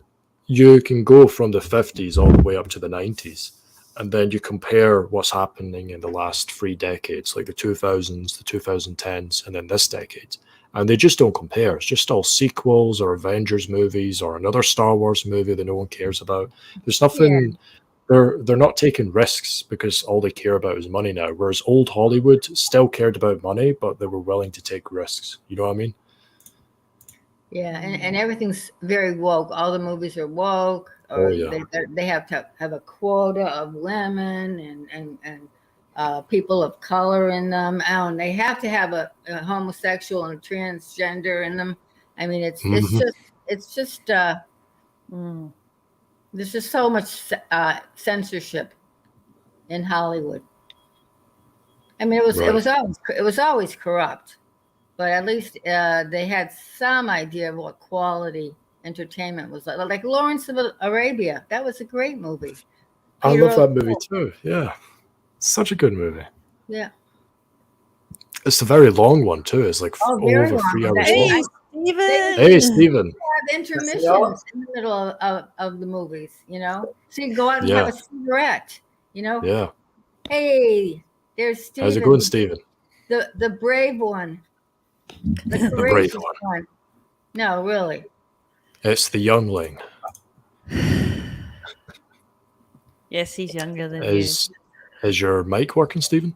No, sorry. I had to mute myself for a sec because I could hear you guys on the other tab for the YouTube. Oh, okay. Yeah. Sorry. Say it again. What did you say? I said it's the youngling. Yeah. He can say that, you know. I said you were very courageous. Thank you. Yeah. So, head to head with he who will not be named. No, Peter's a good guy. He was very sweet during the debate. I like that he challenges and pushes you to look at the scriptures. Without people like him, we wouldn't be able to know any of it. So good on him for being there and working hard working. And he does have a lot of great truths that he does point out in there. Like there was a point, Liam, I don't know if you noticed this. I don't know if you can comment on it or not, but he says the word, what does he say? Like the word can also be defined as like an expression, which is true, or an image even. He says an image as well. Yeah, he said that a few times. Yeah, he's big on philosophy and making figures of speech where there really shouldn't be any. But yeah, I felt bad, almost like cutting him off. I didn't mean to cut him off when he was in the middle of making that point, but he had said that, and I was like, it's great that you said that because Colossians 1:15 says that Christ is the image of the invisible God. So I was like, okay, so again, that should wrap it up for me. Yeah, it does for me.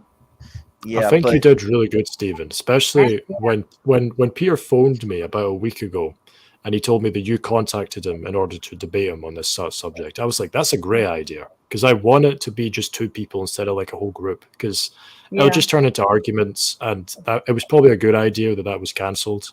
So it's just 2 people. I can have a heart-to-heart talk about it. Then I can just be there to make sure that no one screams at each other. And it went really well. It went for 3 hours long. And then after that, we spoke for another hour off camera. Yeah. It was great. I was very proud of you both. You both did amazing.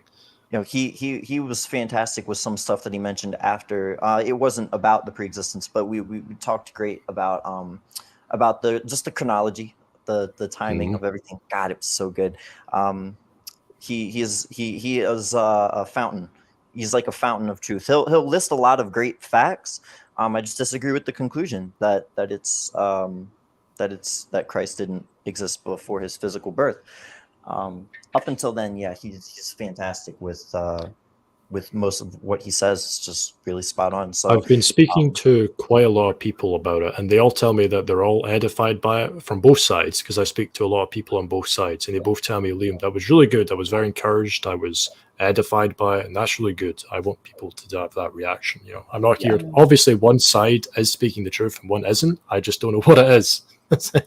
You can't both be right, but I'm not here to prove one right or one wrong. I'm here to just look, we're brothers and sisters here. Let's not kill each other over this. But everyone's on my live show today. We've got Anthony Dawes and Anthony Pierce, and come on in, come on in, and a couple of new ladies. My cousin Vinny. That was a good one, Anthony. Yeah, Stephen, tell us about your favorite movies. Oh my God, I could be here all night. Do it. Liam's up for it.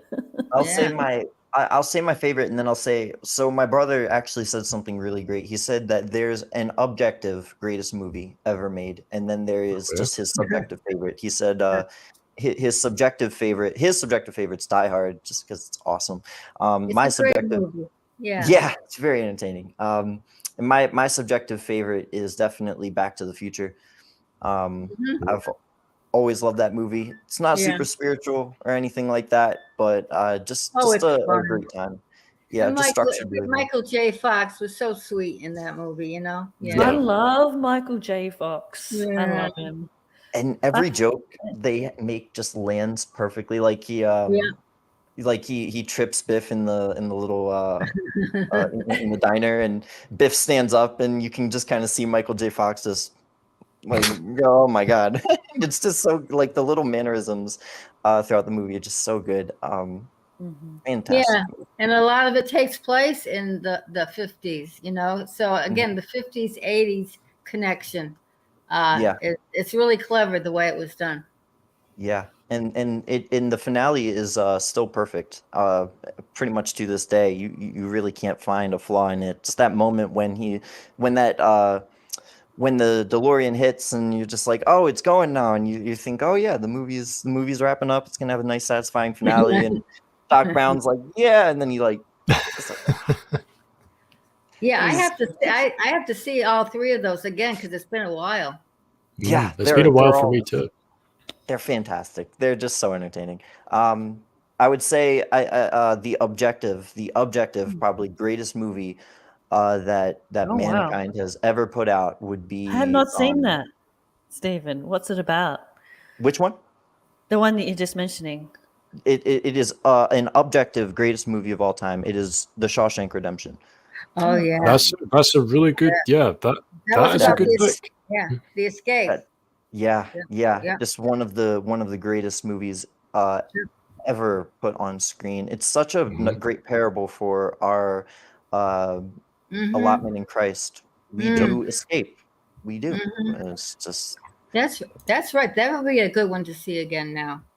Yeah, I watched it again yesterday.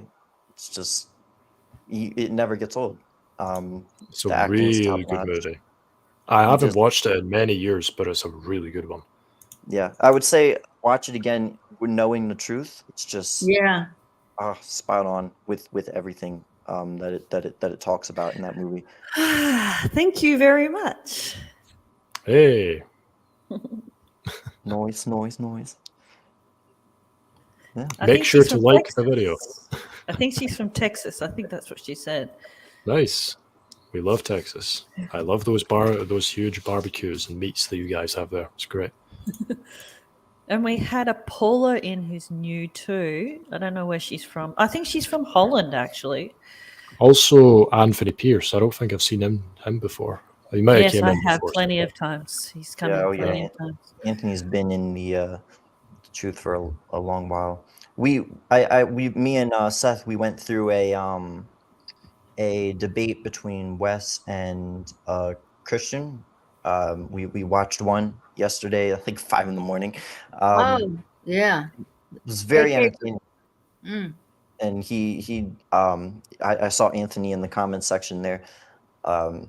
Really entertaining. Oh, and Drew Costin was there, and few others. The ambassador of conciliation guy. Johnson. Johnson?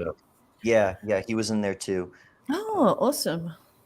Yeah, I really started watching it today, but I haven't finished it yet. Wes just right out of the gate. If you can watch the original video, just that first 15 minutes where he just goes off, he just lists scripture after scripture after scripture after scripture, and it's so well done. Yeah. Yep. Do you like any movies from the 30s or 40s, Stephen? Oh yeah, for sure. Really? Yeah. List them off.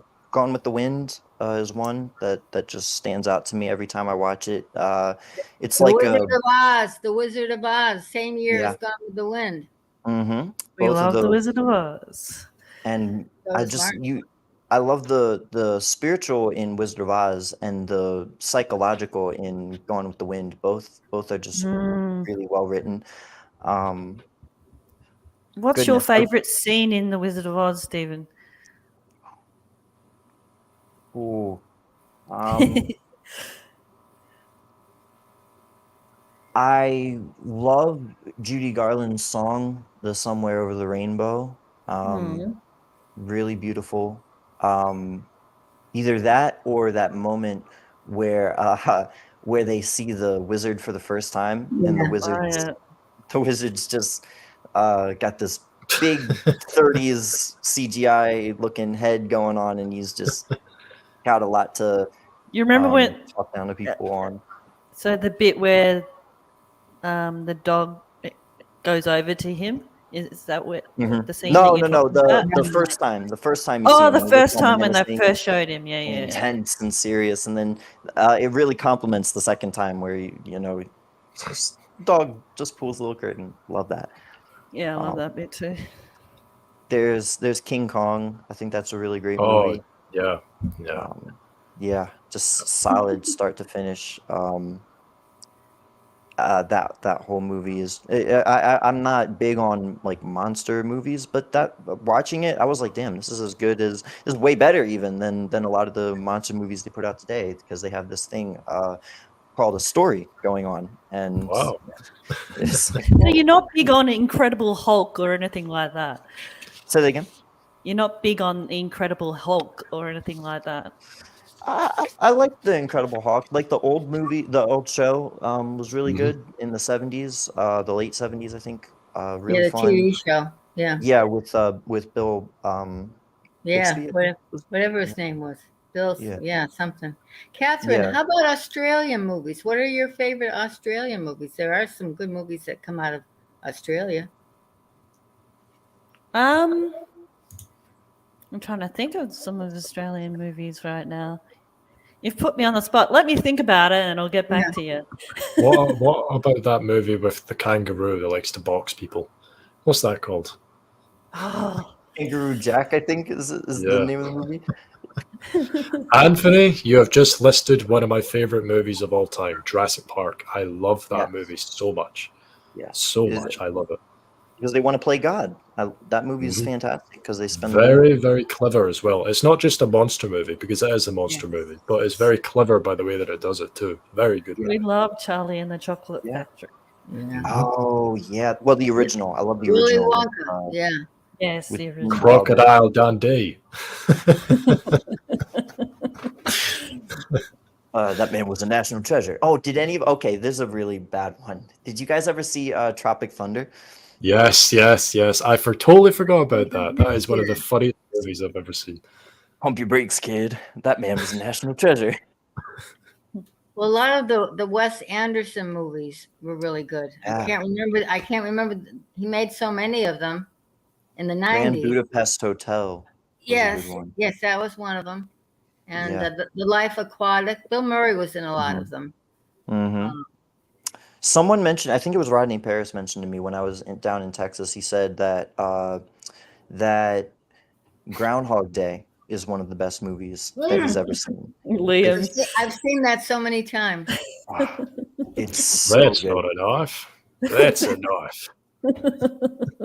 Yeah. People are hilarious. Come on, give them credit for that. People are funny. There are a lot of people that know they're not all that, and they make a lot of great movies about it. Yeah. What can you do? I guys, I'm such a nerd with movies. So when I was growing up in like 10th grade, high school especially, I didn't feel like dealing with the world. I felt like watching fun movies and learning shit. So I made a list of just like each movie that I watched, I just ranked it on a little list that I made, like just based off my favorite, like, just how much I liked it. I didn't really have much of a structure to it. Like nostalgia probably affected it and whatever. But I had a huge list. It got to be like 600 something movies in the span of like a couple of years, maybe 2 or 3 years. My brother called me a big nerd for it. I imagine you all saw the original Star Wars trilogy, of course. Oh, of course, yeah. Classic. The first three I Classic. saw. Yeah, they're so good. Mhm. So everything Yoda says in the originals, at least, is just so spot on. There's this great moment when he pulls the thing out the water, the little ship, and Luke's just like, I don't believe it, and he just says such a savage line. He's like, "That's why you fail," and I was like, Wow. That's perfect. How much truth is that? Right in Star Wars. Yeah, Star Wars is so full of it. The whole time. The whole trilogy really is so full of love buried in the or the way the Jedis are originally portrayed, at least, are just shown in The Jedis are kind of a mixture of true believers and Christians, whereas the Jedis in the prequels are a lot like Christians, whereas they're arrogant, they're prideful, and they dismiss people, and that's why they fail. Whereas you look at Yoda in the original trilogy, or Ben Kenobi, those two guys are great. I love them so much.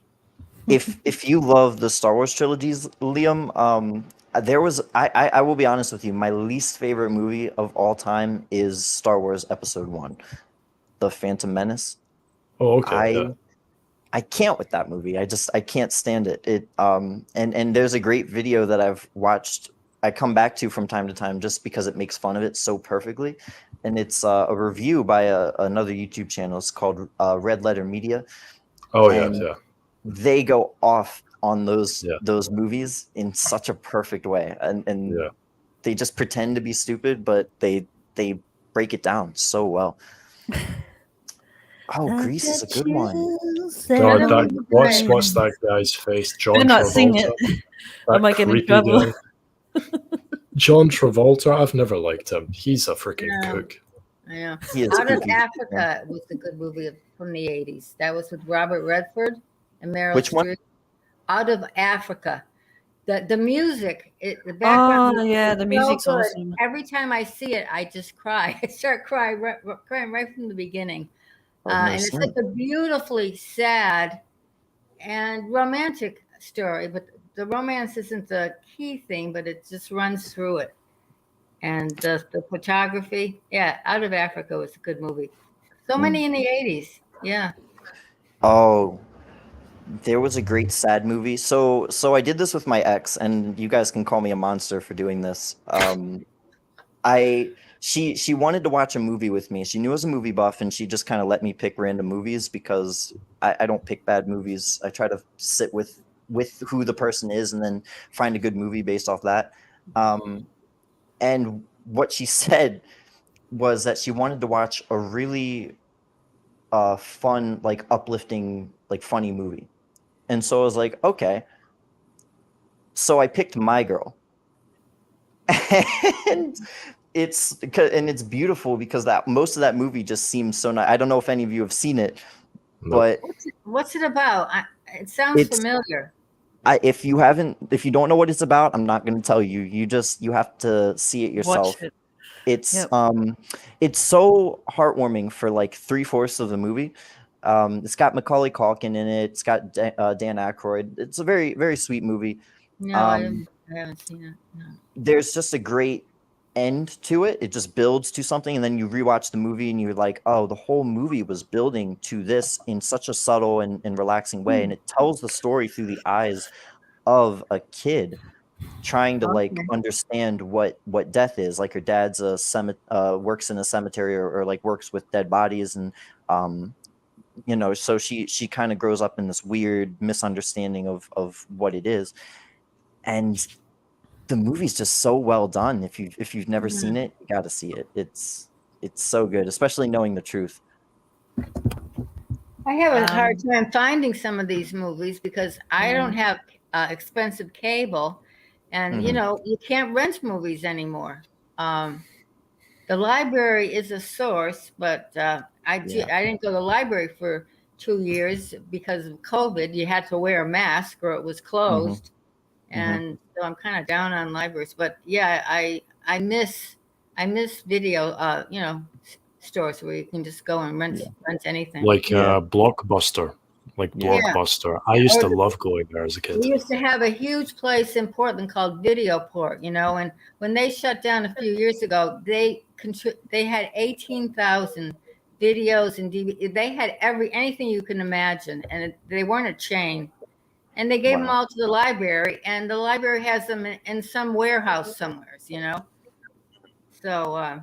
And nowadays you have to, like, if you get you have to have like every streaming service, and that probably costs more than cable. Yeah.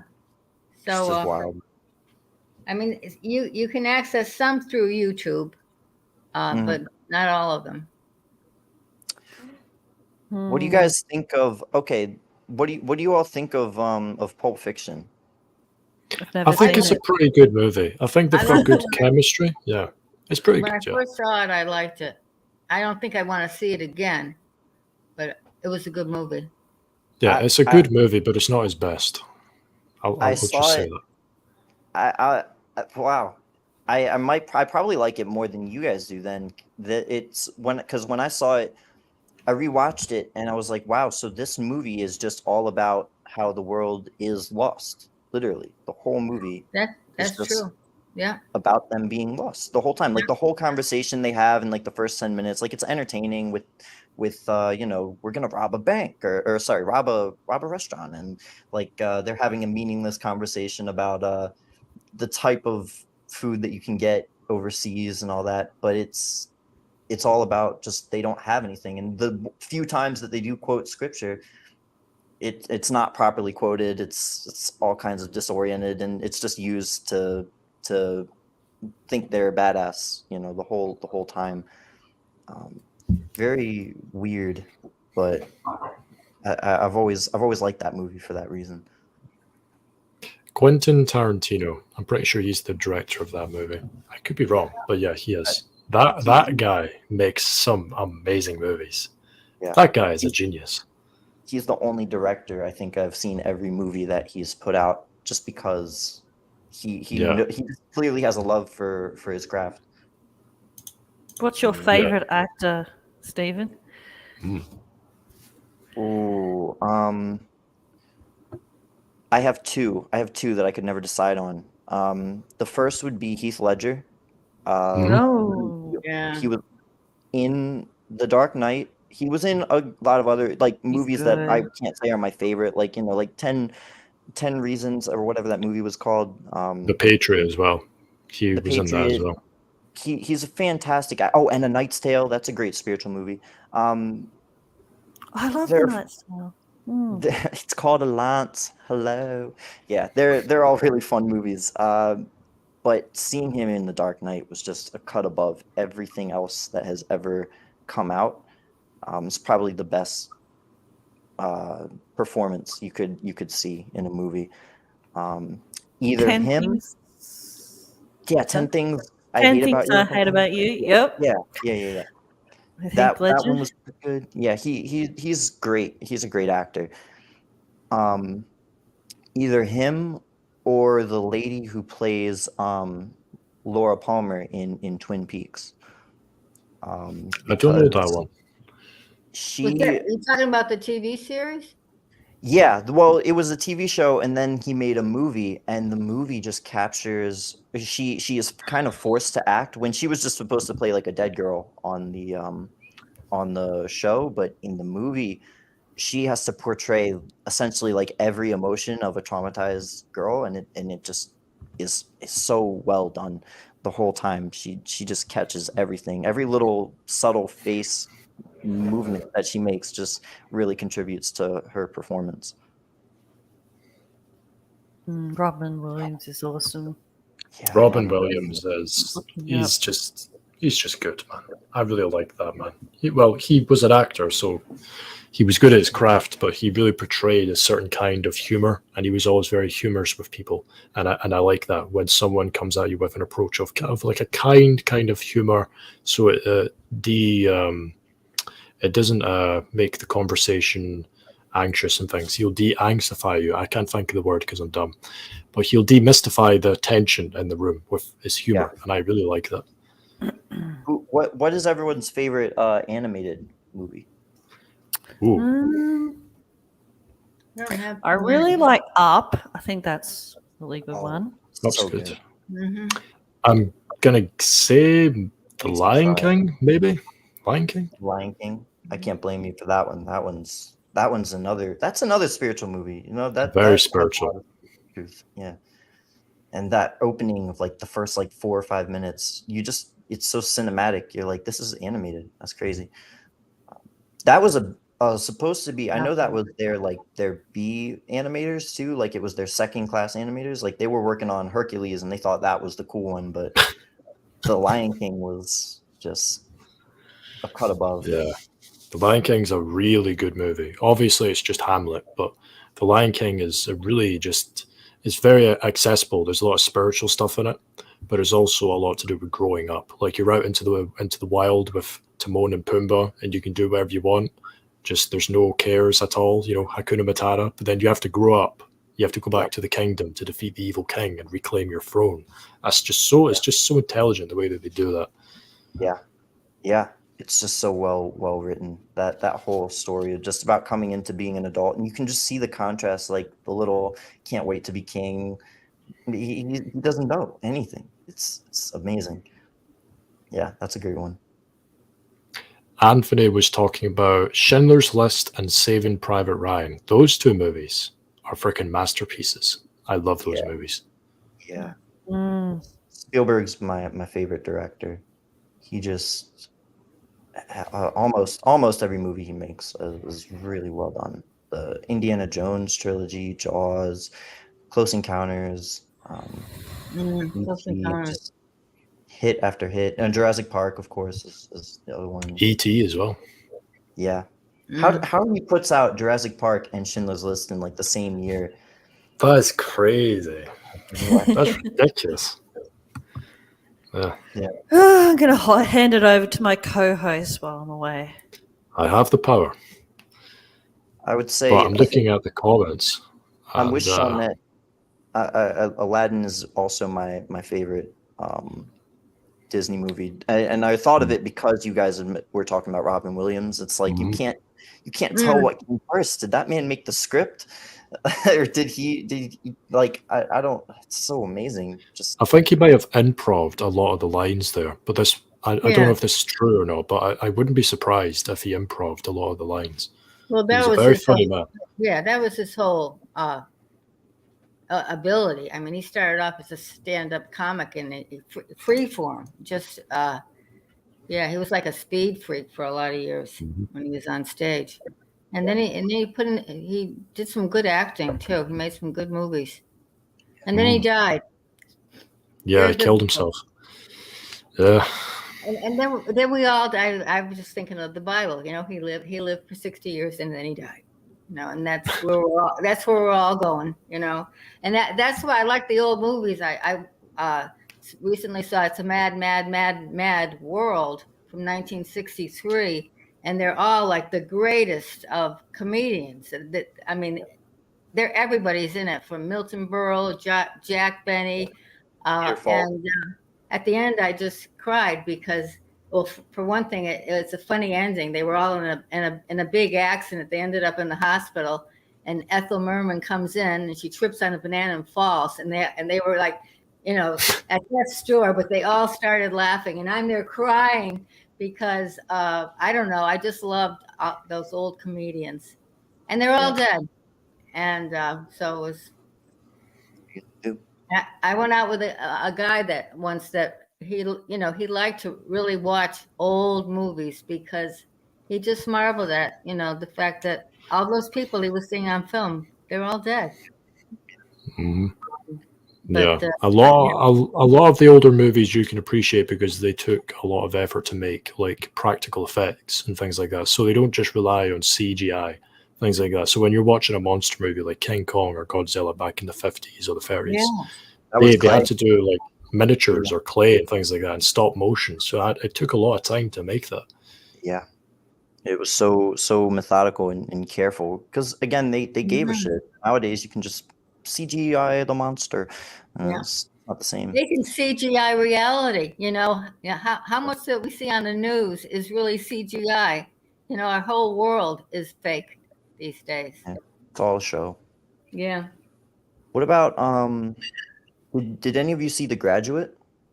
Oh yeah, that was 1967. Dustin Hoffman. If you've never seen that, Liam, that's so fun. It's kind of funny. Yeah. And Anne Bancroft. Yeah.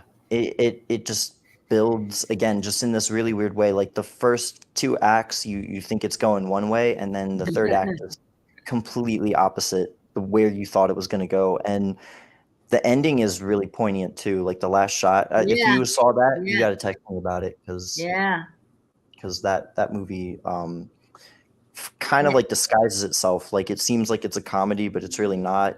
It's doing more than that. Yeah, it's got a lot of layers to it.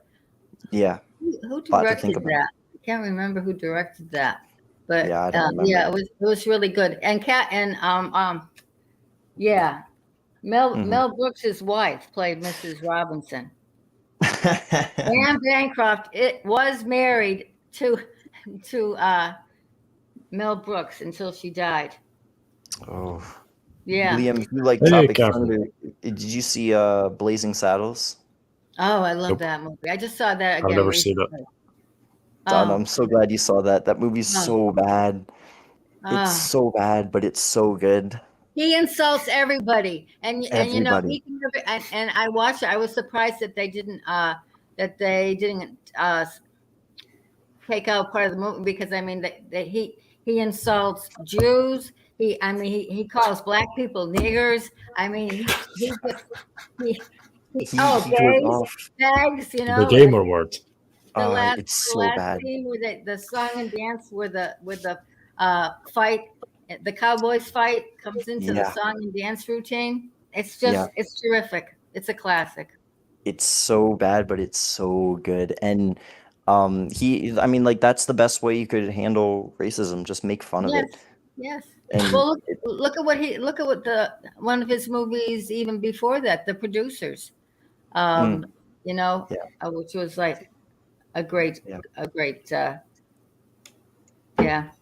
Spaceballs and all that. Oh yeah, Spaceballs. That's a good one. Young Frankenstein.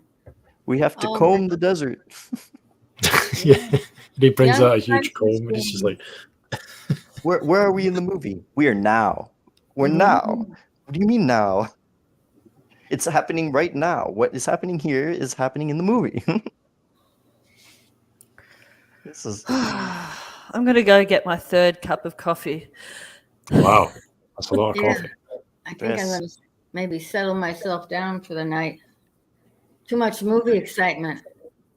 Yeah, there's a lot of movies that are on my list here. I wrote a list, and there's a lot of them, and that's just the ones I could think of. And I categorized them in the different decades. Are there many movies that were made in Scotland that you like? Oh, specifically the ones that were just filmed in Scotland, I have no idea. Yeah. But I know there's some places in Scotland movies were using them as backdrops, like in Prometheus, the prequel to Alien. They used a lot of footage of the island of Skye, which is in Scotland. Where like the big white guy or the alien thing died. That was all shot in Scotland. But I also know in World War Z, when like a bunch of the zombies were attacking people and like the square, that was the square in Glasgow in Scotland, which was a big deal here. Everyone was so excited. Oh my God, they're filming Brad Pitt is in Scotland. Oh my God. Yeah.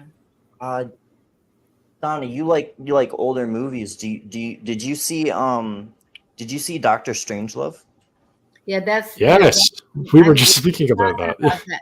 How I Learned to Stop Worrying and Love the Bomb, the full title. Gentlemen, you So what can't about fight in here. that? This is the war room. Yes. Like what? Peter Sellers. How many roles did Peter Sellers play? I mean, he played a lot of different characters. in 12 that. different roles. Yeah. Oh, I love That, that movie so much. that was his premiere movie. And what was the other guy? George C. Scott, right? Yeah, He's in that's there? right. George C. Scott. Patton. I don't know. Yep. Do you guys like weirder movies? Like weird, like David Lynch type Well, of my favorite strange- actor is Nicolas Cage, so I guess so. So yes, he's everything. Yes. Did any of you, this I guess is a long shot, but did you all like do you all like Pink Floyd? The band Pink Floyd? Yeah. They're yeah. okay. Yeah. There was a movie that they made in the early 80s. It was just called Pink Floyd's The Wall. It was a fantastic visualization of their album, The Wall. If none of you have seen that one, that's I'm familiar with that's the album. really dark but really good. You familiar with which one? I'm familiar with the album, The Wall, but I don't. Yeah, I don't they made a think I movie. saw the movie. I think my It's- son saw the movie. Yeah. It's really hard to find, but it's just really, really well done. I'm going to have to disagree with you on the Shawshank Redemption, by the way, Stephen, because the greatest movie, objectively, of all time is The Room. The what? Is The Room? Oh, Yeah, The Room. wow! I didn't Greatest know that movie you of all were time. there. The I Room. guess I have to leave the studio now because you're tearing me apart, Lisa. I love that movie so much. I've never It's so even good. seen it. Donna, you need to sit back, relax when on was it- a when was Sunday, and When was it made? that's How such a long- I good don't know. question. It was made in the 2000s sometime. Hold on. It's widely considered one of the worst movies ever made. Like I'm surprised Oh, that okay. like, 2003. like I so thought the bad it's Mystery good. Science Theater It's guys so would bad it's make good. it. Yeah. It's something else. It's one of those movies, Donna, where it's so bad that it's good.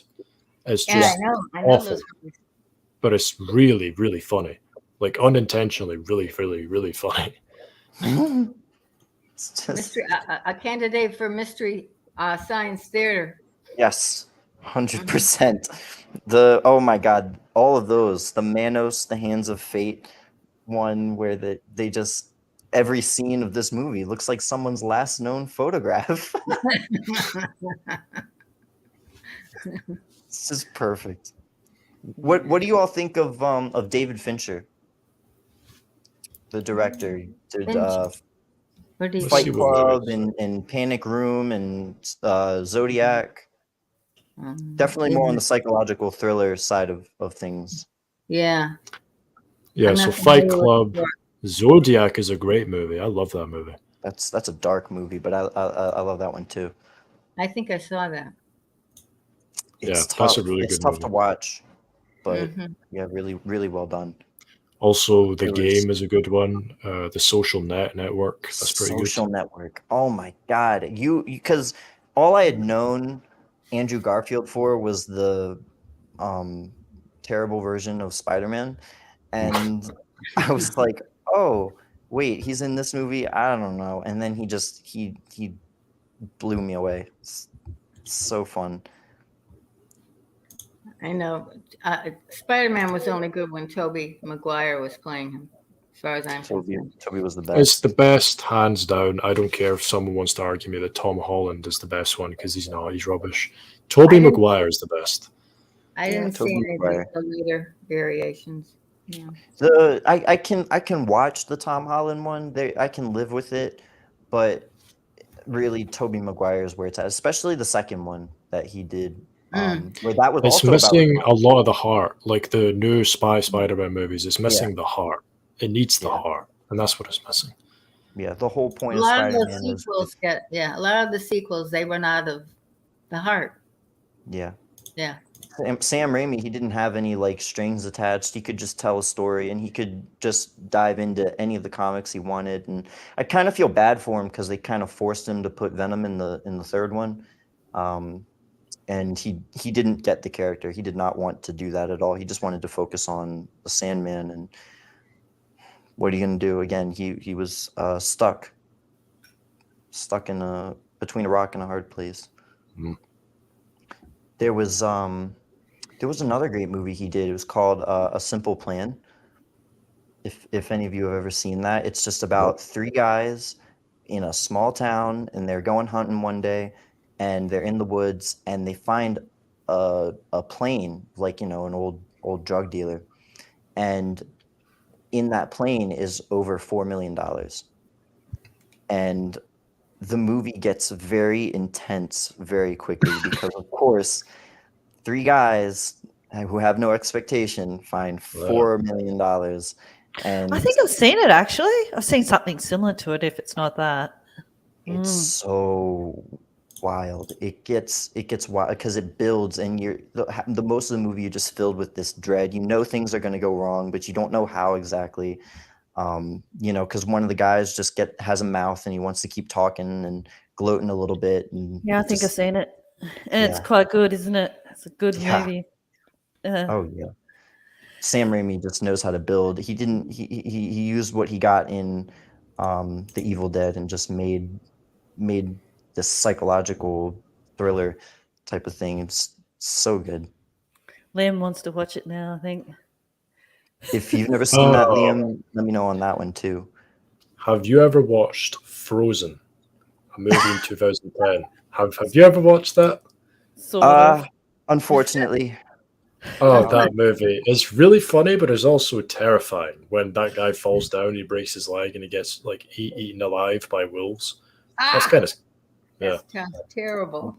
yeah. Which He one breaks. Which one? Frozen. Hold. Yeah, it's called you're not Frozen. into horror movies, Donna. It's not Frozen as in the That's guy stuff. yeah. It's not Frozen as in Let It Go. It's an older movie. It's like a horror movie where these guys get stuck on a ski lift. I was like, which Frozen no. are you watching? Because I didn't remember that little happy snowman actually killing everybody. I'm talking about. Look it up. It's a movie with a guy stuck on, or three people that are stuck on a ski lift, and it's during like a blizzard. And then this guy tries to jump down to save his friends to go get help, but he breaks his legs, and his bones are sticking out and stuff. And then wolves start coming, and they literally maul him. They just eat him alive, and they all die. But it's a really funny movie. I've got to Cocaine go. there. Before I leave, I just have to mention two movies. Yeah, sure. Butch Cassidy and the Sundance Kid and The Sting. I've never seen Both it. with Paul Newman and Robert Redford. Are phenomenal. I like Butch Cassidy a little more, but Is that a 70s movie, Donna? Butch Cassidy? And we didn't mention. We haven't mentioned many movies from the 70s because I think it was kind of a drought. Everybody was, doing too many drugs.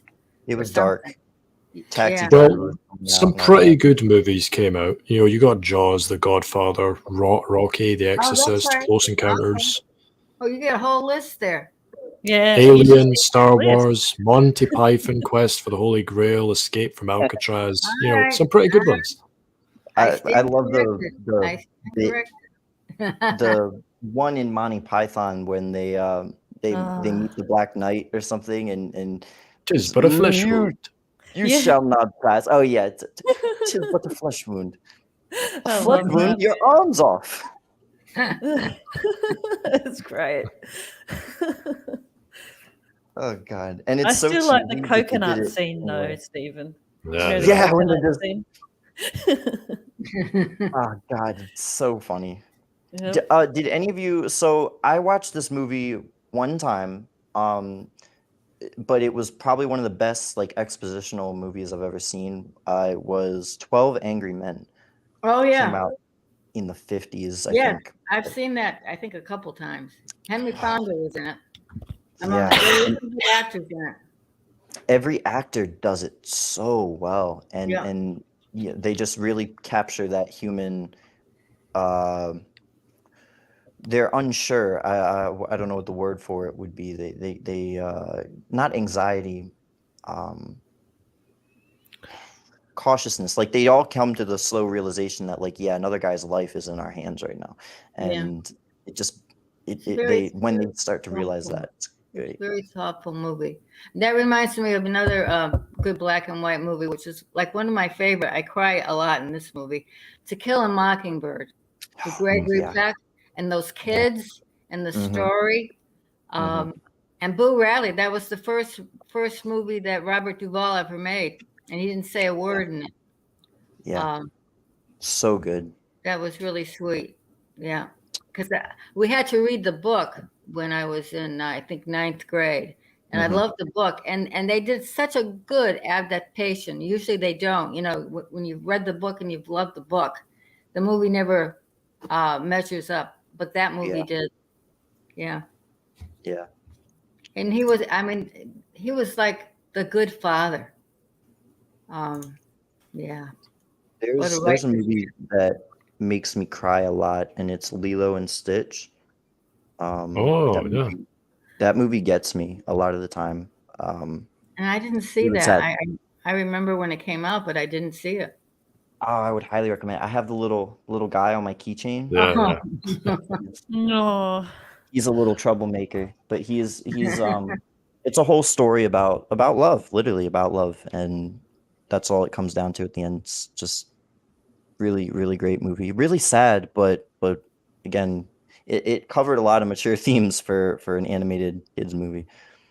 What do you think of Monsters Inc? Oh, That's yeah. another I one. love that one. I think that's my dad's favorite Pixar movie. He doesn't watch animated movies. He doesn't love them that much, but whenever he had to put one on, he would put on either Monsters Inc.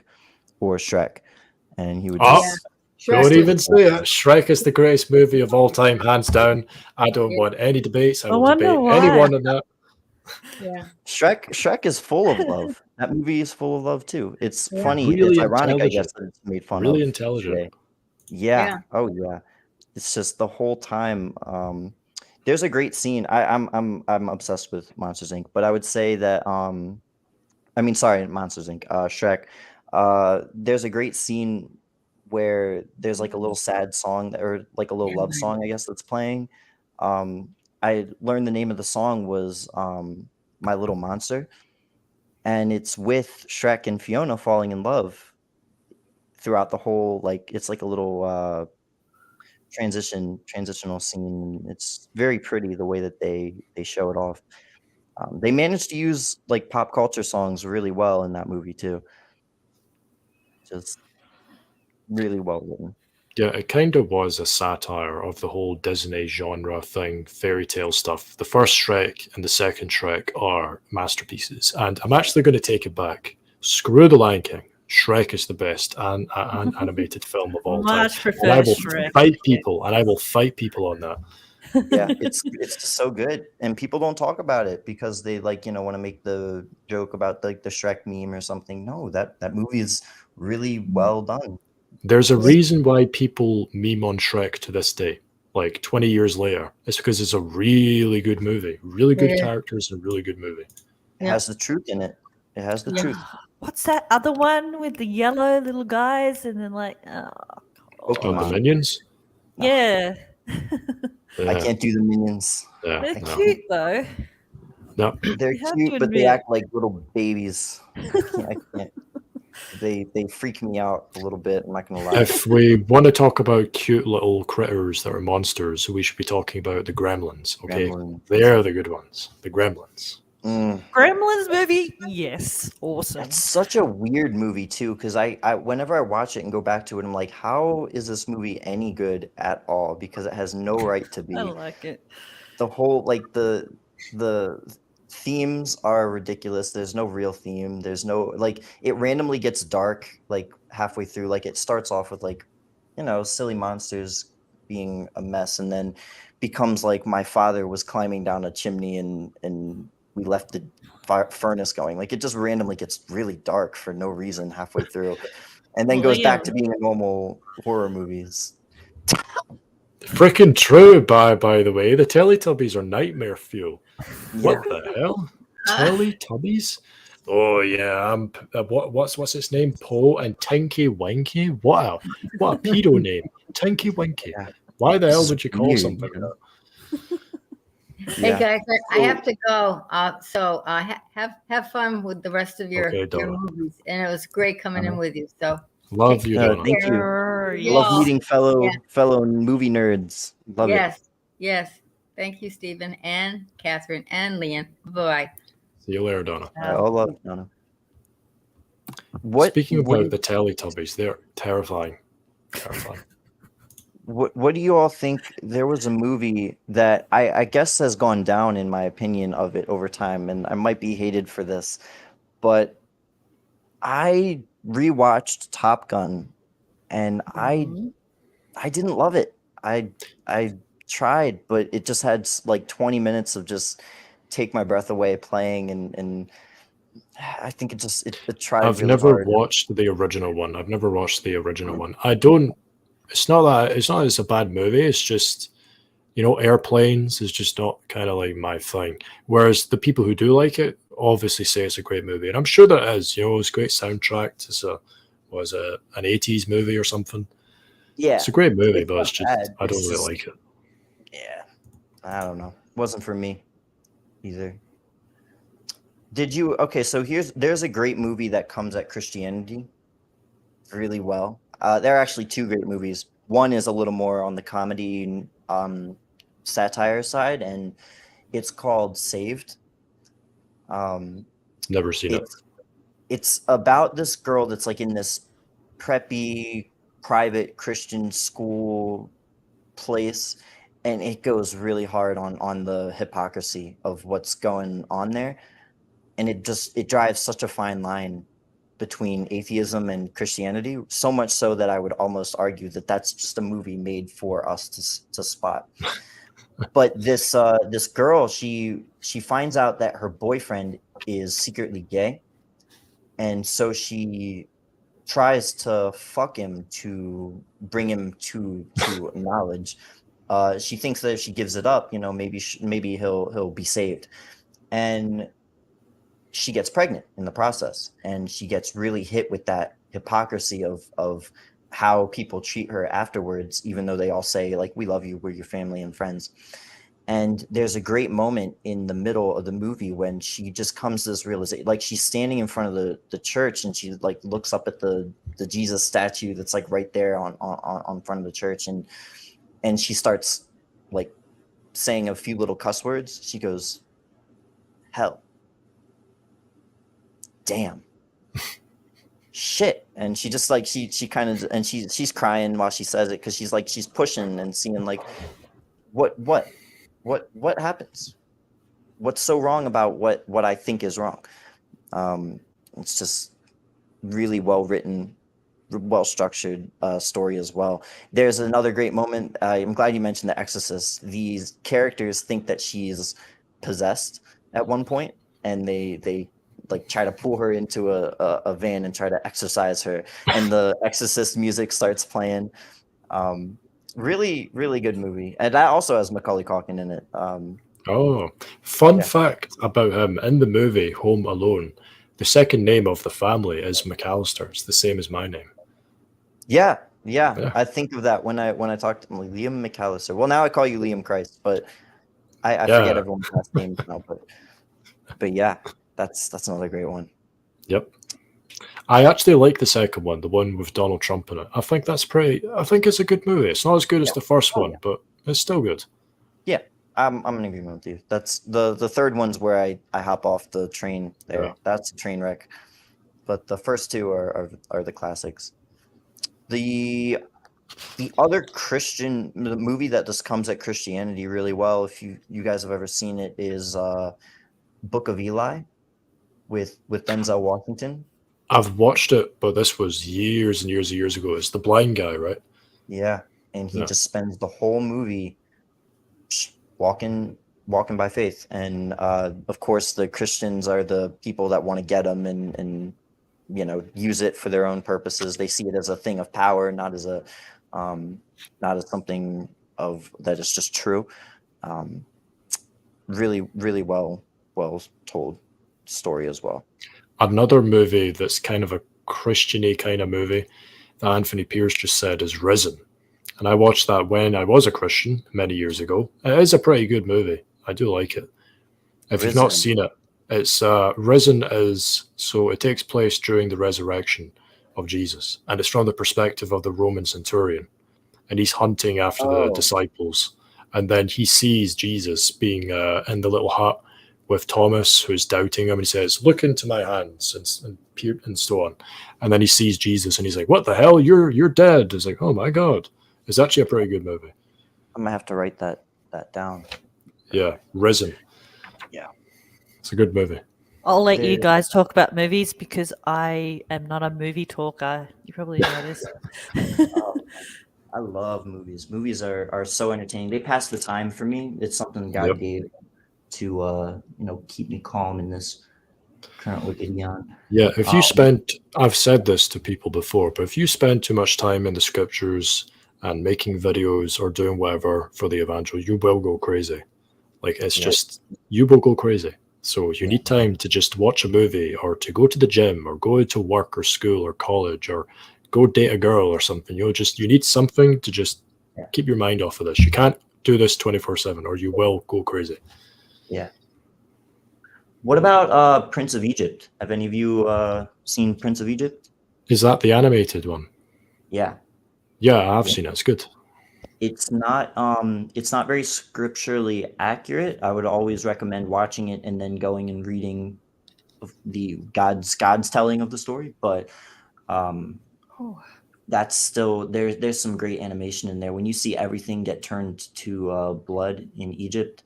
Well, in the movie it just turns the Nile into blood, but in scripture it's more than that. It's every little pool of water in Egypt gets turned to blood. You see the parting of the Red Sea as well. That's really done accurately. It's very good. Yeah. There's a lot of movies that were done from Exodus. There was the new one from Christian Bale, which is kind of meh. There's the Prince of Egypt, and then there's the one all the way back in the 50s, the Ten Commandments, which is still a really good movie. I really like that movie. Yeah, that one's who is that? What's his name? I can look it up. The Ten Commandments. Charlton Heston. Yeah, that's it. Yeah. Very good movie. Very long. It's over 3 hours, but it's a very good movie. Yeah, that one's a good one.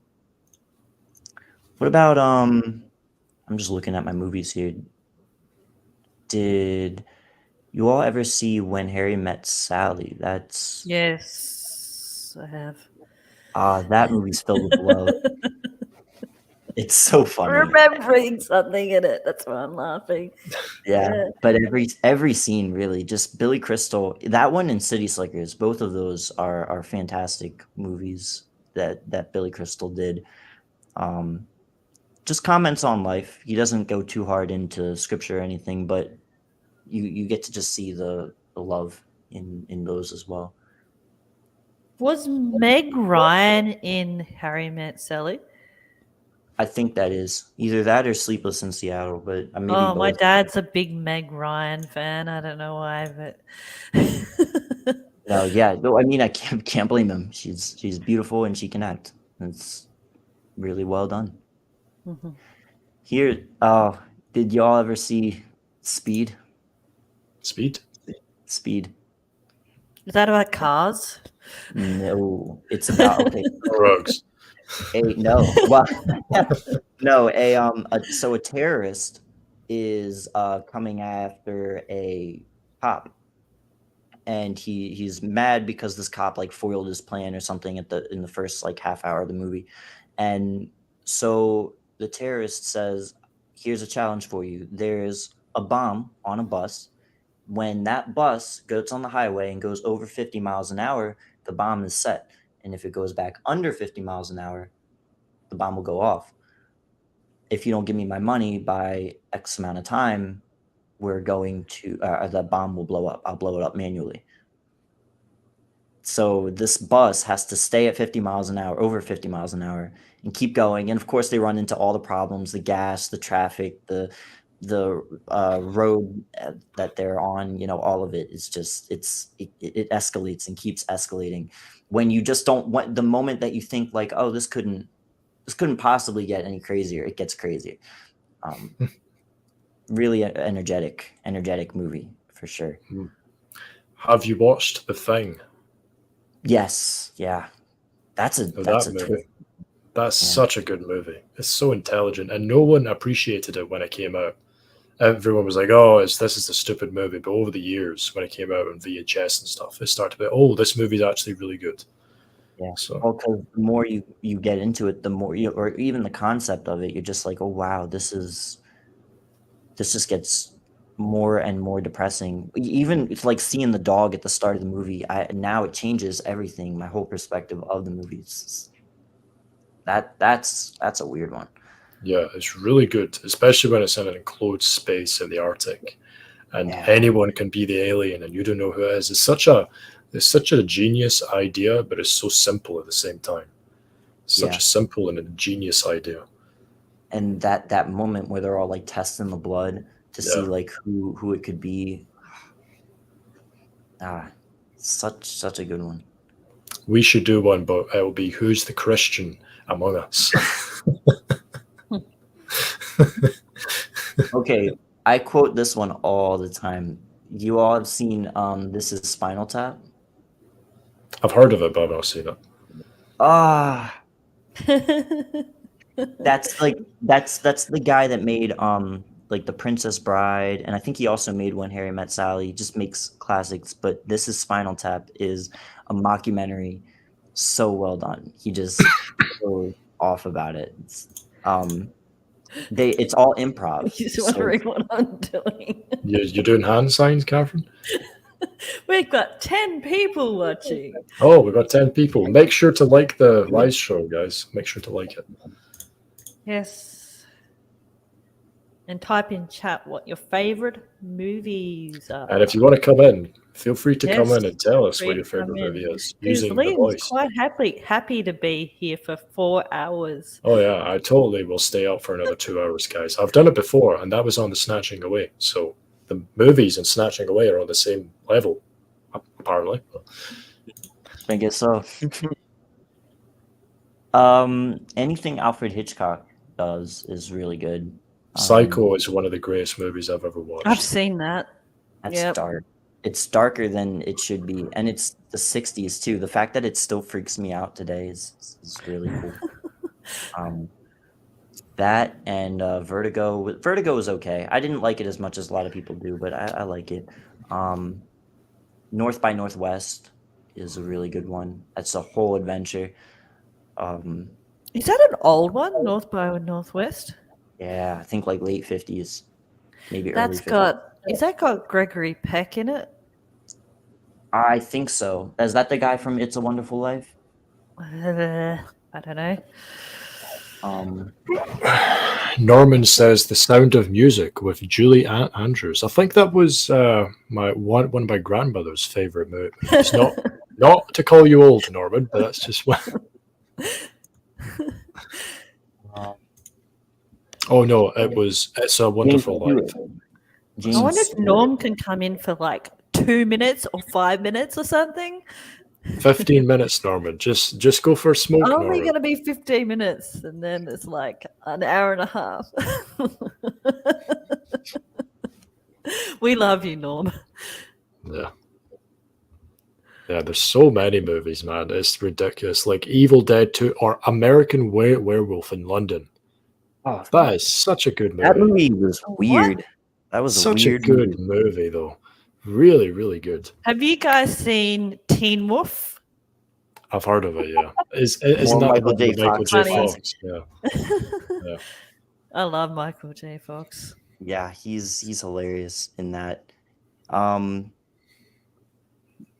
Let's see. What about do you guys enjoy any explicit Christian movies? Movies that are Christian? Well, technically the Ten Commandments is a Christian movie, right? I mean, technically, right? that one, Prince of Egypt. Yeah. Yeah, there's definitely some Christian movies I like the Ten Commandments, the Risen movie I just said. I like the TV show The Chosen, even though it's a bit meh. I think it's a bit cultish now. But I thought it I was think pretty good, the way that it the was. first season, yeah. Especially like those first like 8 episodes really caught the disciples really well. It showed they were probably just freaked out, random dudes that were like, Like, "What?" you're the Messiah? Get out of here. Yeah, that first season. The second season, like the dialogue that they started with, just kind of pissed me off, and I was like, I think I'm done. It turned into But- like Friends. That's what it turned Yeah. into. Yeah, like they moved away from scripture, and that bothered me. But yeah, those first like that first season, I really like the movie The Shack. Oh If my either God, of you have seen yes.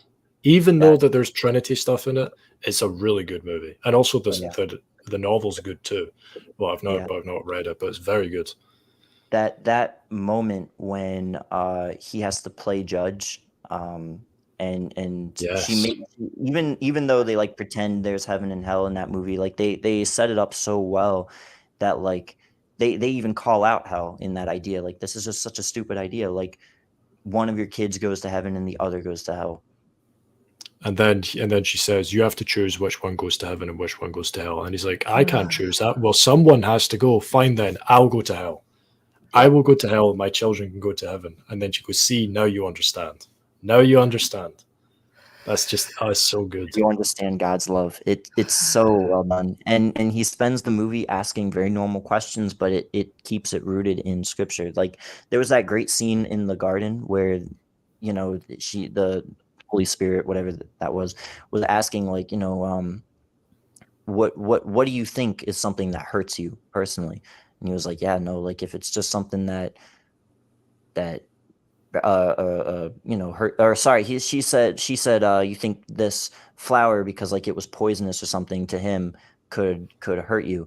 And he said, yeah, that's how I see things. Like, if something hurts me, it's not something that I think is a good thing, but if it helps me, I think it is a good thing. And she said, like, yeah, but you're playing judge over something you don't know. You don't have no idea the health benefits of this plant if you applied it in a certain way. Right. And the way that they play with the perspective of him walking through the garden, and then they show you the garden from the top perspective at the end of the movie, is just really, really good. That whole movie is very well written. Obviously, it's a novel, but yeah, he's a really good writer, and it's a very good movie. It's very good dialogue as well. And even though that God is played by a black woman, I still think that she did a pretty good job at it. Yeah, well, because she had to bring a very natural attitude to that movie, and she does. She, God indeed is very natural. He just is. He There's that scene where the main character asks, I guess, God, who, like, do you know this person? And then she goes, oh yes, I'm especially fond of them. And then he goes, you're especially fond of everyone, or is there anyone that you're not especially fond of? And then she goes, nope. I'll be back Yeah. in 10. Okay. Got you. Yeah, that whole movie is really well written. That one, there is one Christian movie that I guess I'm just a sucker for because it made me really sad. Was the movie I Still Believe. It's based on a true story. There was a singer. I really don't like most of his songs, but I've one watched song, that one. yeah, where his wife is like, she has cancer, and he essentially just has to sit there and watch her die, and the whole entire movie he still goes like, but no, this is part of God's plan. This is something that has to happen. I get it. And she noticed that too. Like, she was saying it. There was just that moment where he was singing her like a new song, like while she's on her deathbed. It just makes me tear A up. lot of the Christians can very well articulate God's love, but they still don't understand a lot of the truths. Like, they still believe in the Trinity or free will or something. But they Yeah, can. The They people know that, about God's love. in the same breath, they'll have the audacity to tell you that, like, oh yeah, but no, hell's real, and and you're just like, what on earth? Well, it's not one or the other. That would be too obvious. No, it's not one or the other for you. God is love, but he's not that loving. Come on now. Come on. Like, it's just ridiculous. Ridiculous. I'm trying to see. There's a few other really, really great movies. I always kind of liked Labyrinth. David with, Bowie. yeah, Yep. that was really good. Mhm. That was a very entertaining movie for me. I always liked mazes and stuff as a kid, and even now. So very, very entertaining. I don't remember much about the movie. I just remember liking it. Yeah, I watched it when I was a kid, and I had no idea what this movie was. I can remember my mum bought it like on a DVD or whatever, and she was like, "Hey, watch this." I was like, "This is a weird ass movie. What the hell's going on?" But Those it little is like really good. flamingo things dancing around. I Yeah, don't know. It's very strange, but very fun. Very creative. Yeah. very, very good. There's this is one that I can't say I really like anymore, is Bruce Almighty. You know, it's not bad. It's not bad. I mean, I first watched it when I was an atheist, so I thought this is hilarious because, like, really, Yeah, God is real. it's pretty funny, don't get me wrong. It's just, they go so hard into free will throughout most of the movie, and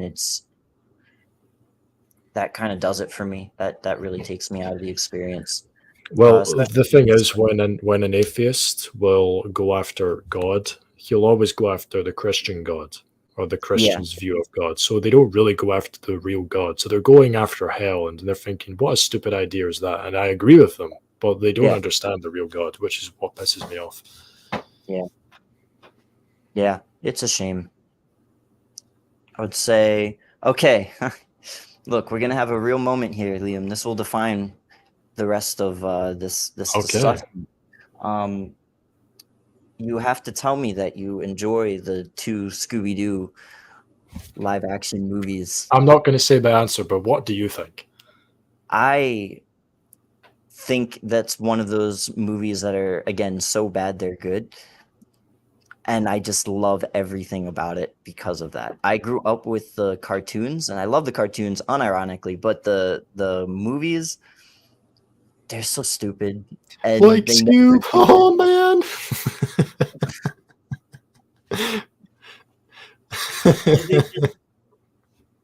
God, it's so stupid, but I love them. They're so good. They do it so well. They capture the character, especially Matthew Lillard. He's perfect as Shaggy. He's perfect.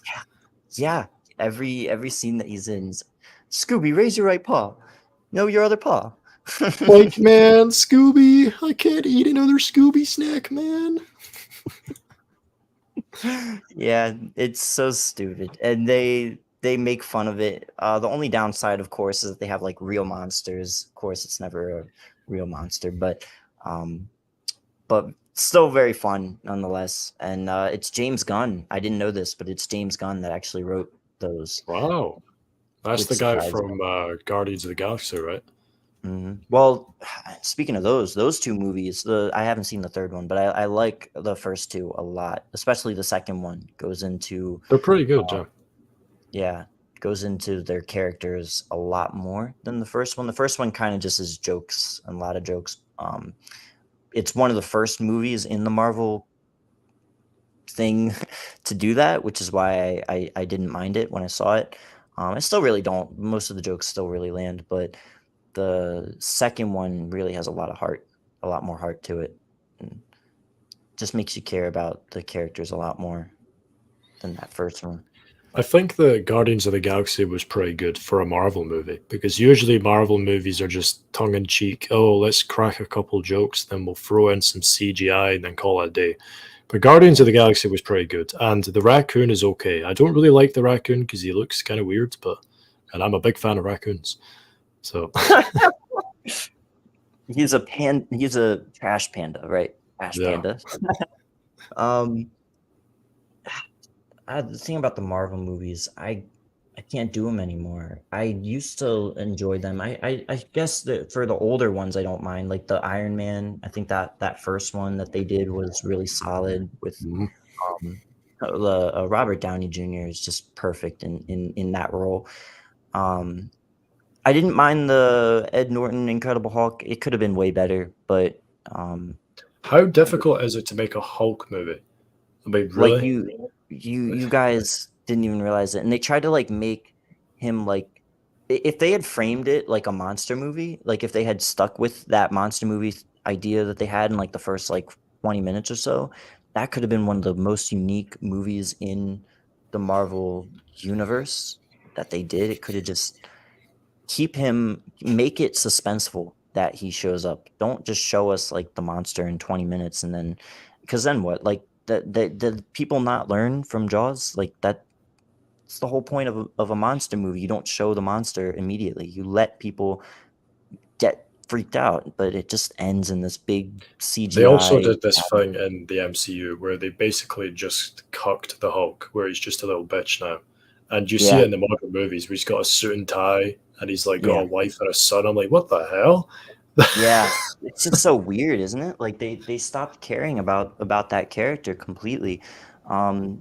The Avengers, the first Avengers was pretty good. Like they captured him pretty well, but and that was a good build. You know that they knew that he was there in the back pocket, and they kind of built to it slowly on that ship, and that was well paced. It was well structured, but the later ones, you're right. They totally just turn him into like this big CGI character. He's supposed to be an unstoppable force. He's not. I mean, he is a good guy, but he's not really a good guy. He's just a force of nature. He's just chaos. The whole point of his character was like all about not being able to control your anger. And even in the Avengers, even in the first Avengers, there was a line that I thought was so stupid, and it was him going like, "I'm always angry," and then he like turns into the Hulk. It was like, come on, guys, it's just really ridiculous. There's no character arc with that. The first Captain America, I liked that one. That was pretty good. That was what's that guy's name that plays Captain America? I forget his name, but he filled that role pretty well. Chris, what's his name? Oh my goodness, what is his name?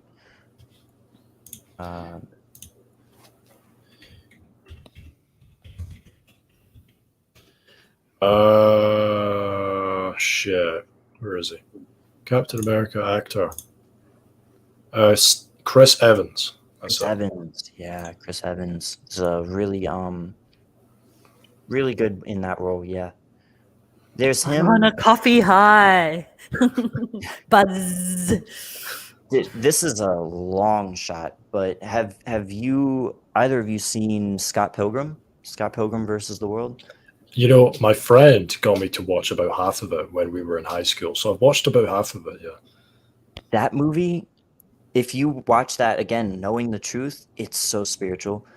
It's so good. The way that they portray he's literally a pilgrim. Like he's going to it draws an analogy with the 7 X's that he has to fight with 7 deadly sins. It does it very quietly and in the background, but it's just such a good story. But it also kind of shows how your past haunts you type of story. It's very subtle, but the themes run so deep into the movie. Like every shot just has something to say or tell a joke, which the jokes in that movie just land constantly. I don't even want to spoil any of it. Just I would highly recommend that one. I'll tell you what, I'll leave and let you guys talk. No, this is your show, Catherine. You have so to. Sorry, Catherine. Yeah. I'm so sorry. It's No, I didn't mean it like that. I was just joking around. You both have seen the Lord of the Rings trilogy, right? They're my favorite movies. My favorite movies of all time are Lord of the Rings. Yes. Yep. Yeah. The Lord of the Rings trilogy is just I mean, what can you say about those movies? They're almost flawless, almost perfect. Yeah. From start to finish, they tell such an epic, and they are so natural and fluent about it. I've shown it to people. Like there are people that I'll ask like, have you seen Lord of the Rings? And they'll be like, I don't really like fantasy. That's not my thing. Wizards and dragons and whatever. And I'm like, okay, I'm not a big fantasy guy either. And Lord of the Rings is one of the coolest things I've ever seen. It's just Yeah, it's like it's not super fantastical, as in like there's dragons everywhere, because there's Yeah. not any dragons in Lord of the Rings, not in the first three. So there isn't any dragons there, but it's just the What do you way think that of Harry Potter? Harry Potter's good. I like Harry Potter, but it's not as good as Lord of the Rings, because Lord of the Rings is very smart, where it tackles a lot with like depression and suffering, and how you have to keep pushing forward, camaraderie-ship, things like that. You have to bear your suffering as Frodo bears the ring. Yeah. Right. It's such a subtle story, and then I love that Sam just sticks through him. He ends up being the hero. He's the hero of Mhm. that story. He's the true one, because he shows the love. It's just fantastic how And also Fellowship of the Ring. Yeah. Fellowship of the suffering, the item that's bringing the suffering and darkness into the world. Fellowship around that. We Yeah. have fellowship around our suffering too. It's very deep. And what's really cool is that the books. I again, I'm not a big guy. Fantasy Tolkien guy. guy. But reading Right. the books, the original trilogy, I never read anything more than that. But I've been told that he is very rooted in scripture when he told a story like that. So you can see there are actually like 5 ages in the story that he tells. He uses ages. So when Lord of the Rings starts is in the third age. Third age as in the third eon. And then after the War of the Ring ends, when Sauron is defeated, then the fourth age starts. And that's an age of peace. And then that age ends and the fifth age starts. And at the end of that, or somewhere around the fourth or fifth age, somewhere like that, it's like a battle of, I can't remember the name, but it's basically like the Battle of Armageddon, where it's the last battle. All the forces of good and all the forces of evil come for their final clash, and then the whole world is recreated by Eru Ilúvatar, which is God. Right. It's just so well done. Such a good story. What a great analogy. It's not as good as God's story, but it's Of course not. No. I mean, Tolkien was a Catholic, so he believed in the Trinity and stuff like that. I'm pretty sure he believed in hell and free will and stuff, but he's still one of the greatest writers of all time, just hands down. No one comes close to him. Yeah. Should I go for my fourth coffee? Yes. You dare me? I would argue definitely the Game of Thrones guy, George Martin. He's good too. He's I can't say on par, but he's up there. He's very realistic, whereas Tolkien was very fantastical, and he was definitely in the scriptures, although he was Catholic. George R. R. Martin's an atheist, so he's very earth-based. So all the fantastical elements like dragons, they are there, but it's more grounded in reality, or at least what we can see with our senses. So it's very dark. It does. It attacked that's a lot darker than Lord of the Rings. The show, I've got the same opinion as most people on it. Like the first half of it is just so good, and then 4 seasons are the best, and then it just falls away. The like you could even argue like the 5 and 6, they're watchable. You know, it's not like they're horrible, but they're definitely not as good. I even in like my underdeveloped brain 3 or 4 years ago when I was watching them for the first time, when I got to season 5, even I noticed, I was like, there's something wrong here. This isn't the same.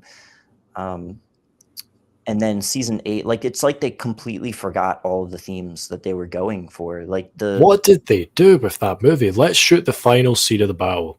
Okay, make it pitch black so no one can see it, and all the characters have plot armor to the point where that woman, Brienne the Tall or whatever, she's surrounded by the undead, and then it cuts away. So okay, she's dead, and then she's still there. She's fighting. It's like, oh, she's just immortal. She's an angel. She can kill everything. So many times I saw that. There were like characters that were definitely dead, and I was like, oh shit, that one died. That's such a bummer. And you know, I'm going through that emotion, and then like I see them again 2 minutes later, and I'm like,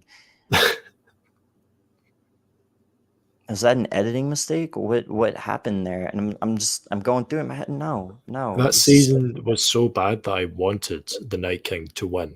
I wanted him to kill them all, but he got such a stupid way for him to die. Oh, it's so stupid. I would say I expected him to win.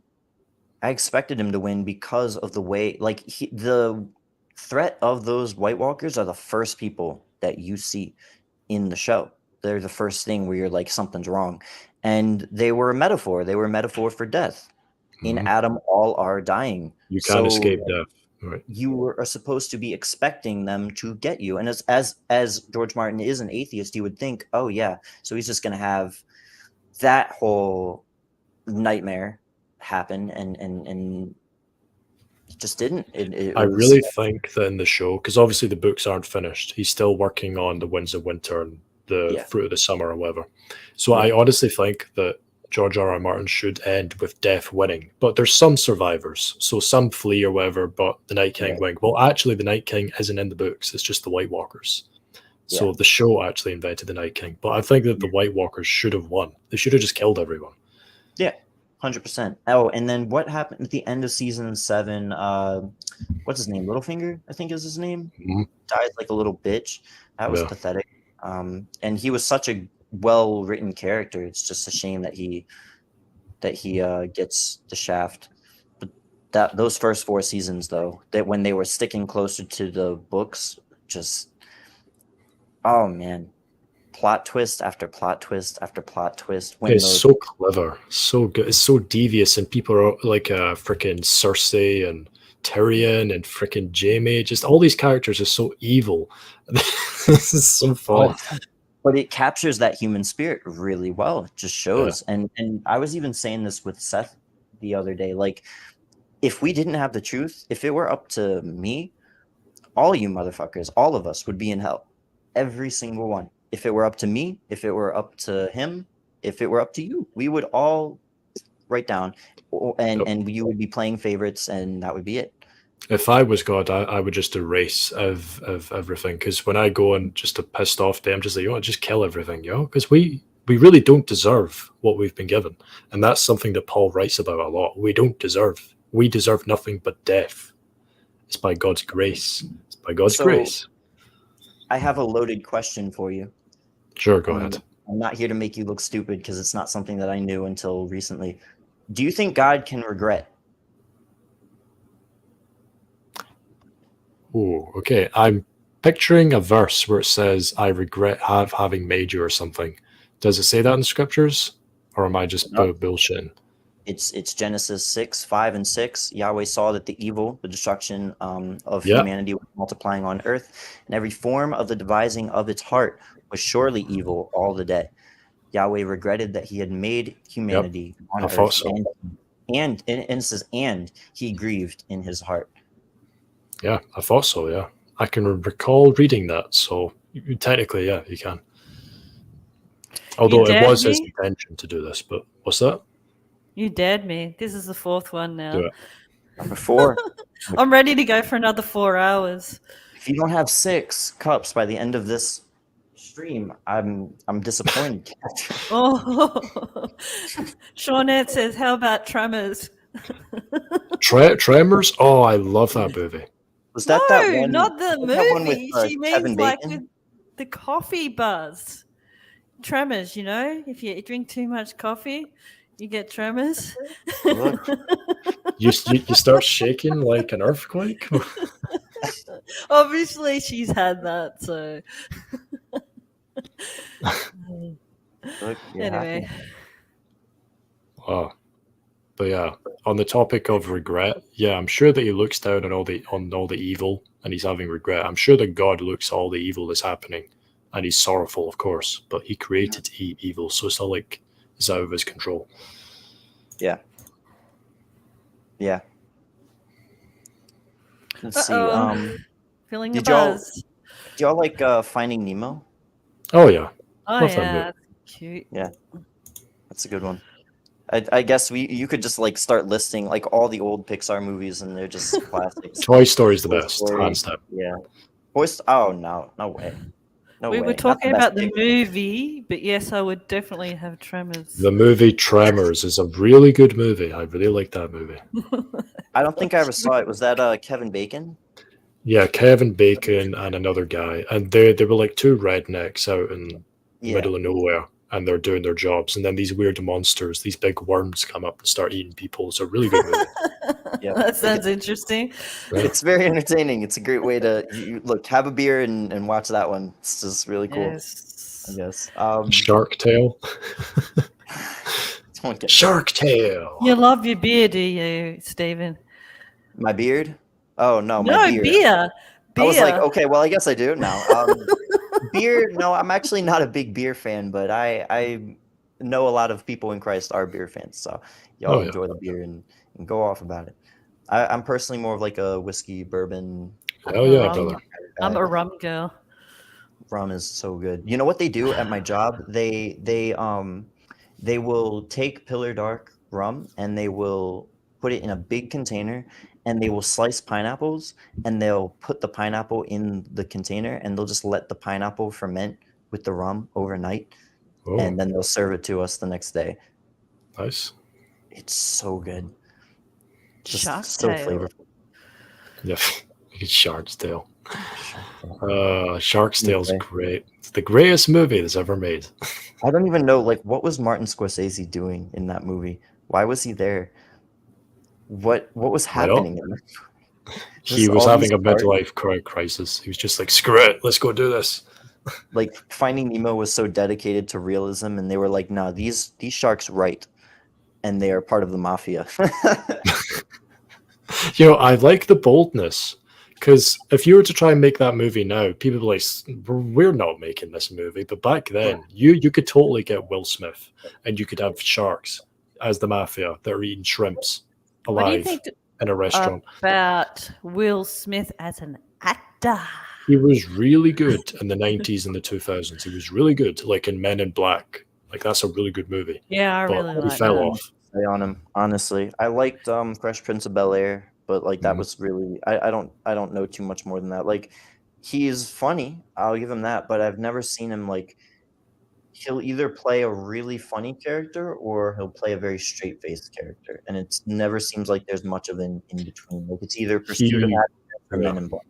He was And- typecast as the guy from Men in Black. So he did Independence Day, and he basically just played the guy from Men in Black. So, Yeah. and also I Am Legend is a really good movie. Really Yeah. good Too movie. much coffee. I'll be back. There's a great alternate ending to that one. I think it adds a lot more to the story than the Yes, Hollywood. is a lot better with the alternate ending. I didn't even realize it when I saw it. Like at first I was like, that's a weird way to end the movie in an alternate way. But then I thought about it. I was like, oh Yeah, so all this time he was the monster. God, what a great twist that would have been. And they were so good to, at the very least, release it for us to see. There are cuts of the movie that just have the alternate ending already attached to it. I don't even like to call it the alternate ending. It's just it should be the definitive ending. But Also the beginning of the movie, which I'm not allowed to say because we are on YouTube, but they were talking about for cancer, the cure. So for cancer, it's like, oh yes, we're going to cure cancer, and in like a couple months, it releases this plague and creates vampires. there's a lot of hypocrisy in that, in the real world, in relation to the real world. People don't get it. So, okay, here's one for you. Do you like oh, hang on, no. Before I go to that, no, man, Toy Story's not the best one. WALL-E's the best one. WALL-E's the best. It's good, but it's not as good as Toy Story. Come on, man. Oh. Buzz Lightyear, come on. Buzz Lightyear. WALL-E's a classic. He that movie is so it just roasts everything, and Yeah. it has no fucks given. And that's I guess it's just subjective, but that's why I love that one so much. Just because the only ones that know how to love in that movie are robots, not even man. It's just so clever the way that it shows that. It just shows people get swallowed up by their own greed, and the whole that first half hour of the movie is so simple but so effective at the same time. And then that last hour where you just see humanity is just a bunch of fat asses eating processed food every single day. It's like strawberries in a cup. Yeah, and they've got those speed things where they're in their chair, but it's like a car, and they've got their Yeah. TVs. It's like, Yeah. oh, Yeah, but Toy Story is pretty good too. I love that moment at the end when they all come to life and go after that little asshole. Sid. Yeah. That was Such a Sid. fun one. Liam, why did you make me get a fourth coffee? Hey, I'm not in control here. It's all I'm Blaze. He's the one that's already doing like this. high on coffee for 3. What am I going to be like if I get to 6? I would definitely try to get some food though, because you might overdose on caffeine. I think I have already. Oh man. Woohoo. Mm. I'm ready to go for another 2 hours. I believe If in you. anyone I hope your wants to heart's come not in- racing. Yeah, If don't anybody wants to come in, don't be shy. don't drink too much coffee Yeah. because that's not good for you. You should definitely get some food. I'm gonna if you come in Banana? here, I'm telling you, I'm gonna grill you for 3 hours. I want to know about the salvation of all. Tell me everything. Yeah, we're gonna ask you when you became a believer, and we're gonna grill you on every single one of the big lies. So Yeah. if you And if believe you- in free will, we're gonna kick you out. No, I'm just kidding. If you say one thing wrong, and it's wrong by our standards, Yeah, so if you get one scripture wrong, even just a little tiny little bit, you take it out of context, we're sending you out. We're casting you out of the kingdom of You're- God because we have that Yeah. power, apparently. yeah. Okay, no. Here's the one for you. Which do you think is better, the Kill Bill 1 or Kill Bill 2? Kill Bill 1 has a better action, obviously, and Kill Bill 2 is probably darker. So it depends on my mood. It's like buried alive and eyeballs plucked out and stuff. Yeah, It depends on my mood. I would. They're both great. They complement each other really well. But I don't know. I mean, I would say the first one just because of the ending. The whole action sequence is amazing, but the second one's really good. It's more of a darker tone. But if you want to watch an action movie, that's obviously a good story.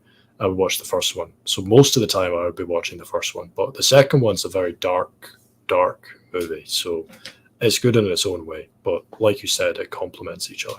I think most people would say the first one though. I would probably say the first one too, just because of what you mentioned. I think it's just a little tighter paced, and that action sequence at the end is so good. But the second one shouldn't never be discounted. That's solid too.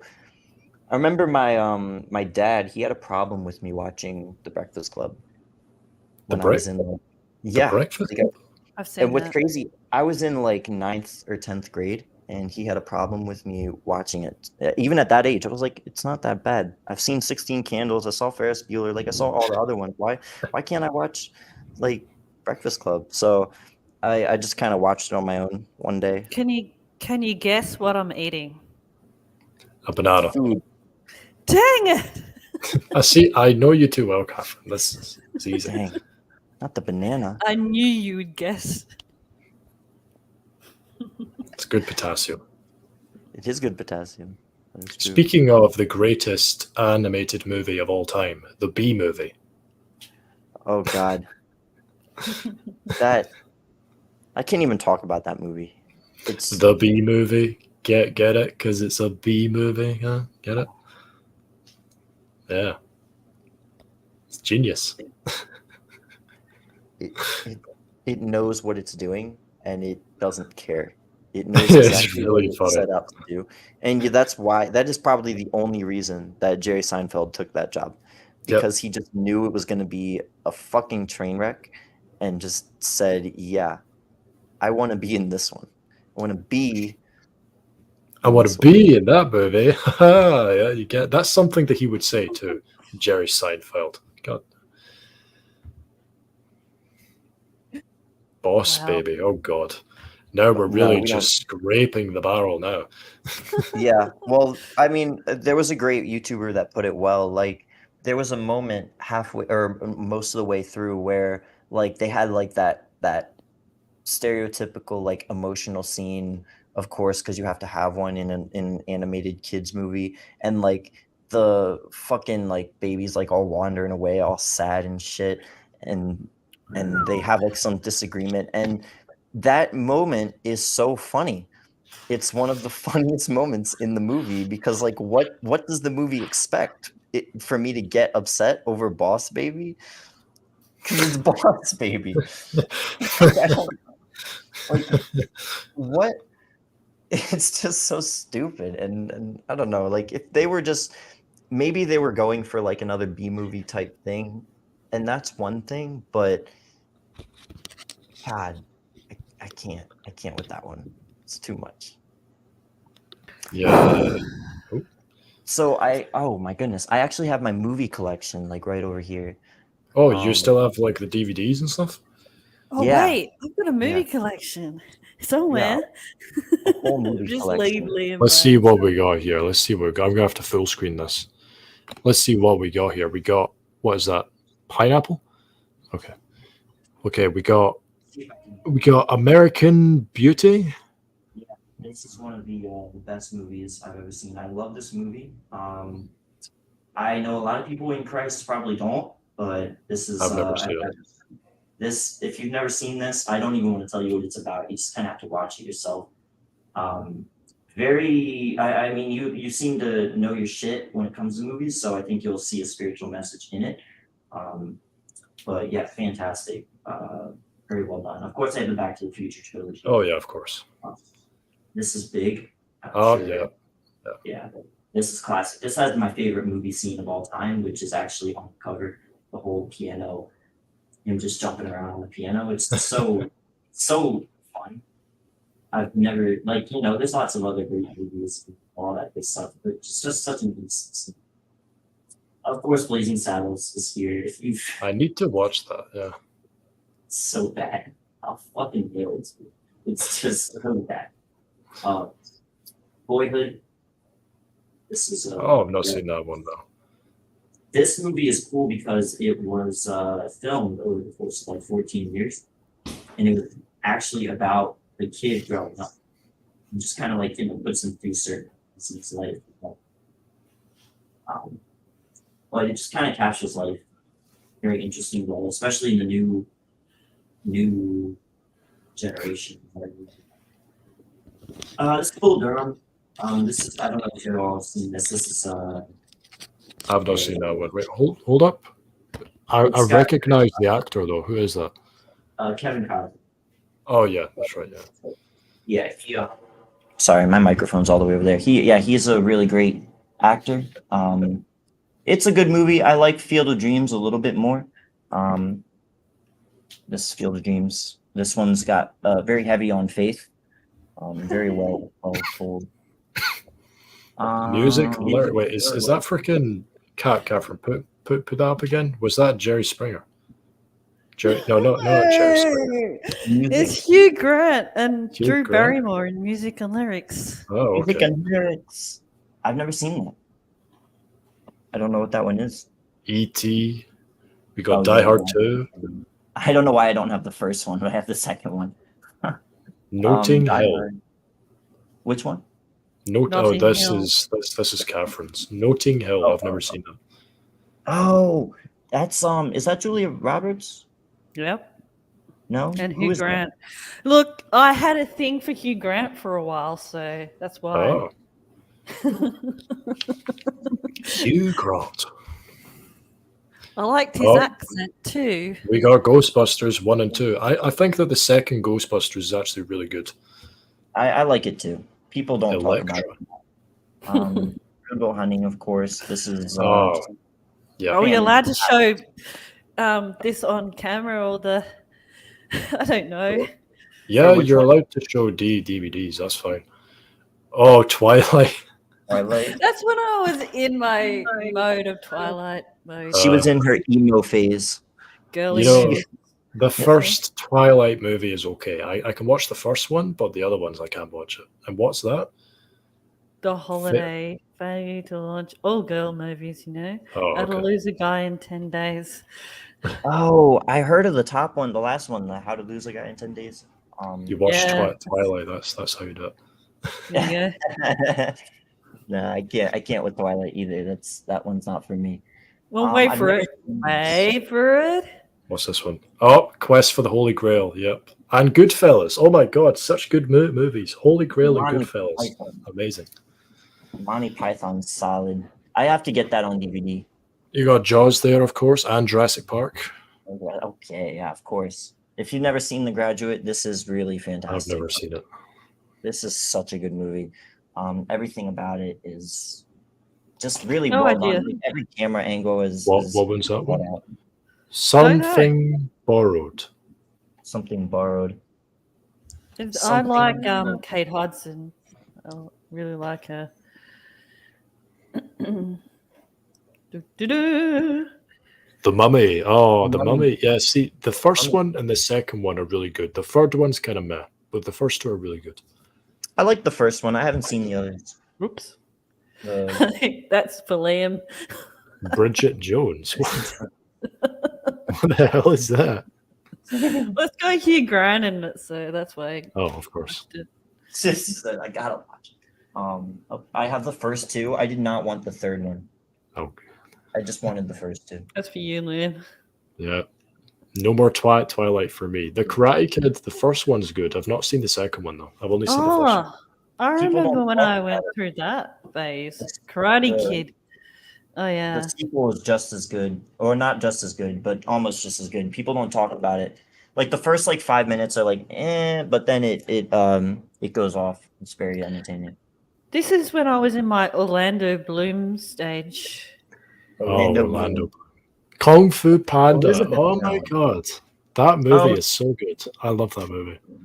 Catherine, I have to watch Elizabethtown. That's actually one that I was told to watch, and I just never got to. It's been years. We'll do this some other time. Lord of the Rings is the greatest movies that have ever been made, so that's just a fact.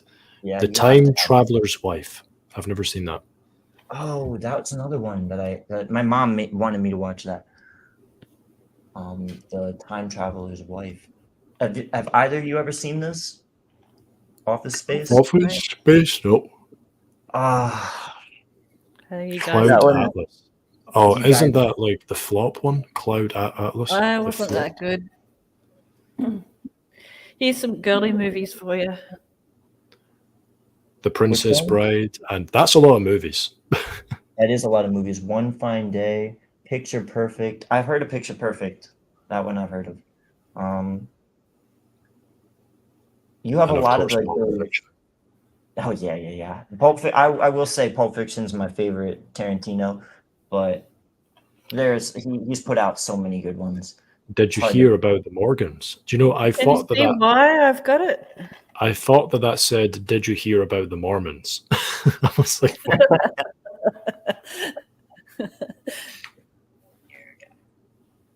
I doubt anyone's seen this. "Nope, you I can don't see know it. what either of those movies are."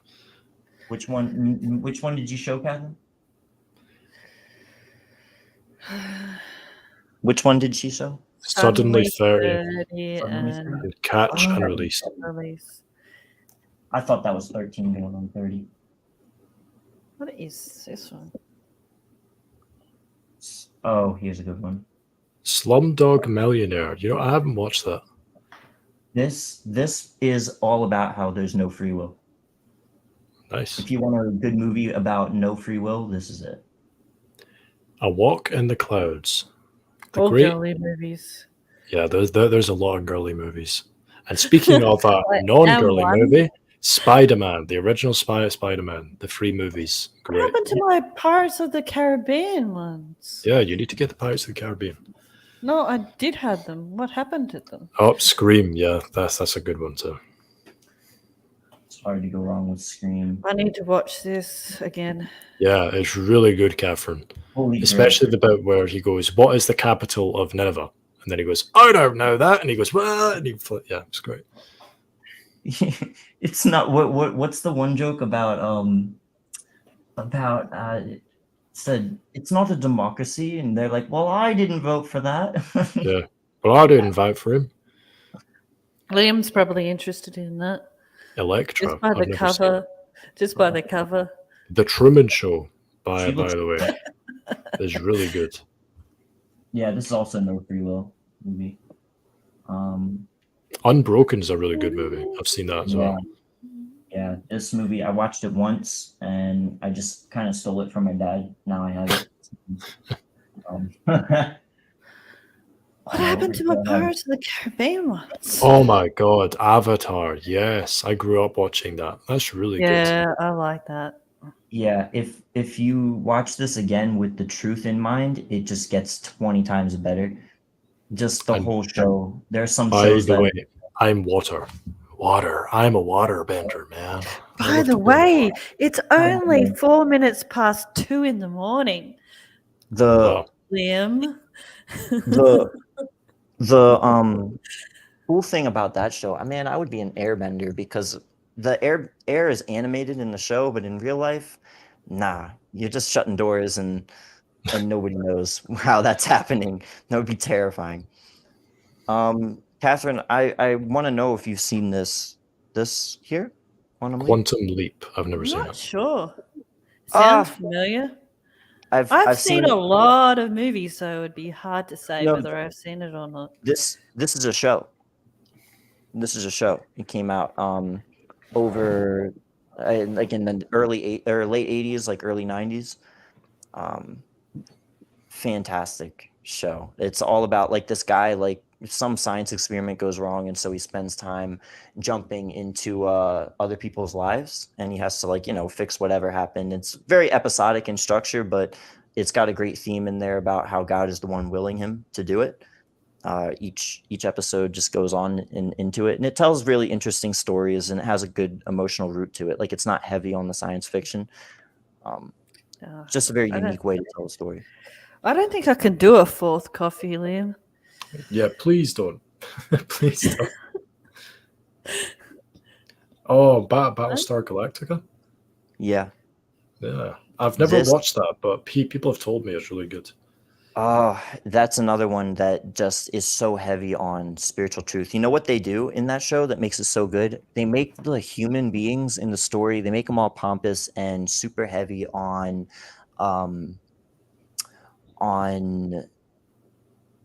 paganism, and then they make the robots that like come against them in the story, they make them Christian. They make the evil robots the Christians in the story. So it's just those two extremes that combat each other throughout the whole show. It's just so entertaining. It just goes season after season and just builds. Catherine, Mean Girls. Mean Girls. Yeah. The limit does not exist. And Michael Jackson? Is that Michael Jackson? The Last Dance. Michael Jackson's Last Dance. MA, okay, 15 plus. Here's another good one for nerds of shows and movies. Psych. It's literally, this is hilarious. Every episode is top notch. It's about a guy who is going to get convicted of a crime. So in order to escape that crime, and he's innocent of the crime, he's going to be falsely convicted. And he says, he pretends that in order to get out of it, he says, "Oh yeah, I'm psychic, so I figured it out.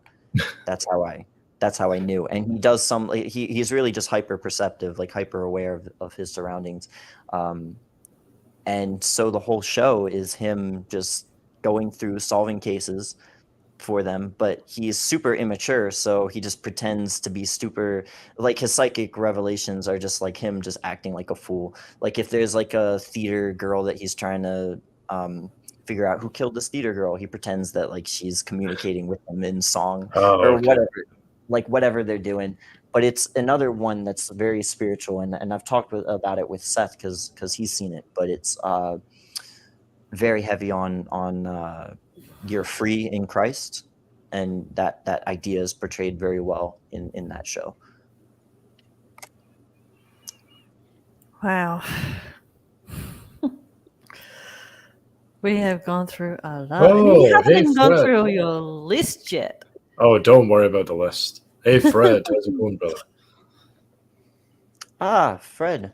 He was on the little comment section for for the post. Fred is awesome. He is so awesome. He's so funny, Fred. I think I spoke to him today, right? Was that today, Fred? I think it was. My mind is going off, but yeah, Fred is awesome. I love Fred. Come on in, Fred. We're gonna Come on in, Freddie. Oh, we can get to the over 4 hours. You can tell us about your favorite movies. Yes. Liam will quite Technically, happily Fred. stay up to 3 o'clock in the morning. Technically, Fred, I wasn't wrong because it's yesterday. Because right now it's 2 a.m. So I spoke to you yesterday. So technically, I was right. Wow, it's sunny and a nice day. I should be out there doing videos. It's complete blackness outside. It looks like the inside of a church. Yes. Perry the Agreed. Platypus, by the way. Not Who Perry the gave that Platypus. to you? Who was that? Forrest Gump. That's a movie no one has said. Fred, Forrest Gump. That's a good movie. Nah. I like Forrest Gump. I can live with it. It's not my favorite. It's I Hmm. don't know. It just feels like let's put Tom Hanks in a bunch of famous era Life is like a box of chocolates. Mama always told me that life was like a bunch of chocolates. movies. Never know what you're gonna get. I love that just Tropic Thunder made fun of that so well. You make me happy. Tropic Tom Hanks Thunder. is- Could you imagine trying to make that movie now? Ah, You would get nuked from orbit. yeah.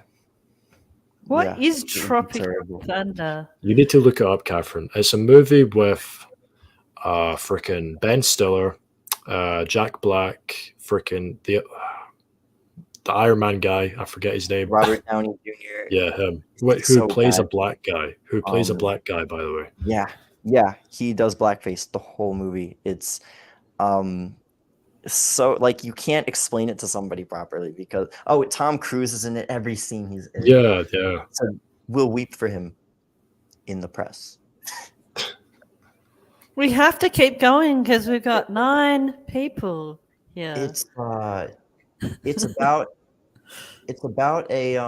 a group of actors who are trying to film a war movie based on a book, Mhm. and they aren't up to the task. So the director tries to put them through like a simulated war to try and make them understand the war a lot better, and they can't do it.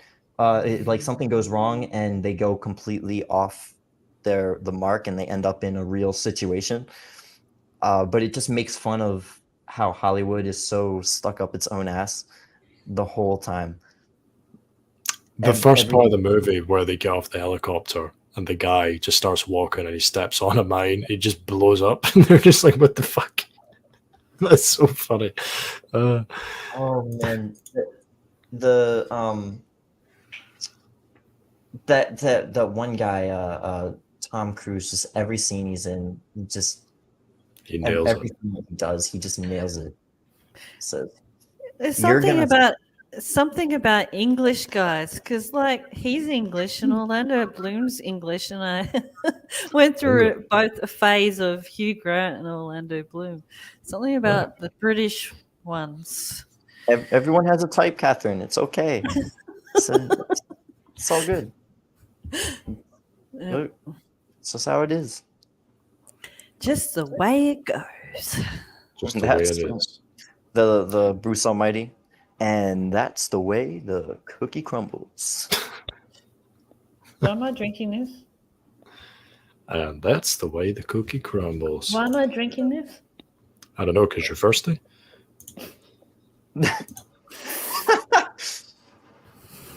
All right, y'all, I need to start making myself food. I might have to head out as well. Making tracks. Cool. I'm getting hungry. I've been trying to cook more in this apartment as I've had it. It's been Nice. good. So you got a new place then?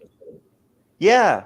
I mean, like, there's still some crap just kind of sitting on the floor because I'm a lazy bitch. But That's okay. Pikachu. oh, and there's some boxes over there. Pikachu. Oh yeah. So I made that. I made that out of like little perler beads. I made it and then just like put an iron over it, and now it's mine. I also made the little Legend of Zelda guy over there in the corner. Yeah. Really cool. Really fun stuff. I Have have fun. pineapples all over the eating. place. Have fun eating. Yeah, I'll do my best. Enjoy it. But All Thank y'all right. for having me. No worries. We appreciate you coming on to divulge your divine wisdom about movies.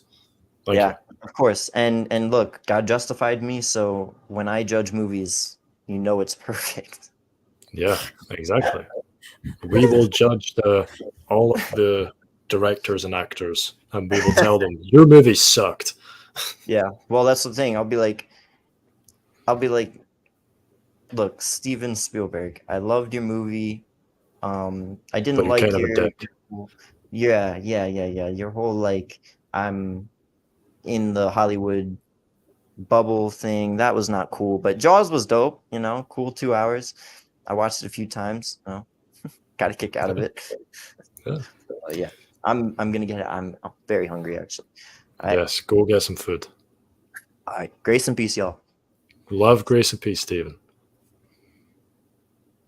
And it's down to 2. I think And we we're need back to down wrap to this the show trio. up in a second. Yeah, I But will we speak did. about one more movie, and we did mention it, but this movie is in the 80s, and that's Aliens with Ellen Ripley. Yes, I or mentioned it Sigourney before. Yeah, Yes. I remember that movie very well. Is my favorite movie in the 80s. It's Aliens. Really? I really, really love that movie. It's Because just of the actress, perfect. or Well, yeah, Sigourney Weaver is perfect as the role, but it's also all the side characters. They're all interesting, and they're all cool and badass. And obviously, the atmosphere, the practical effects, the music.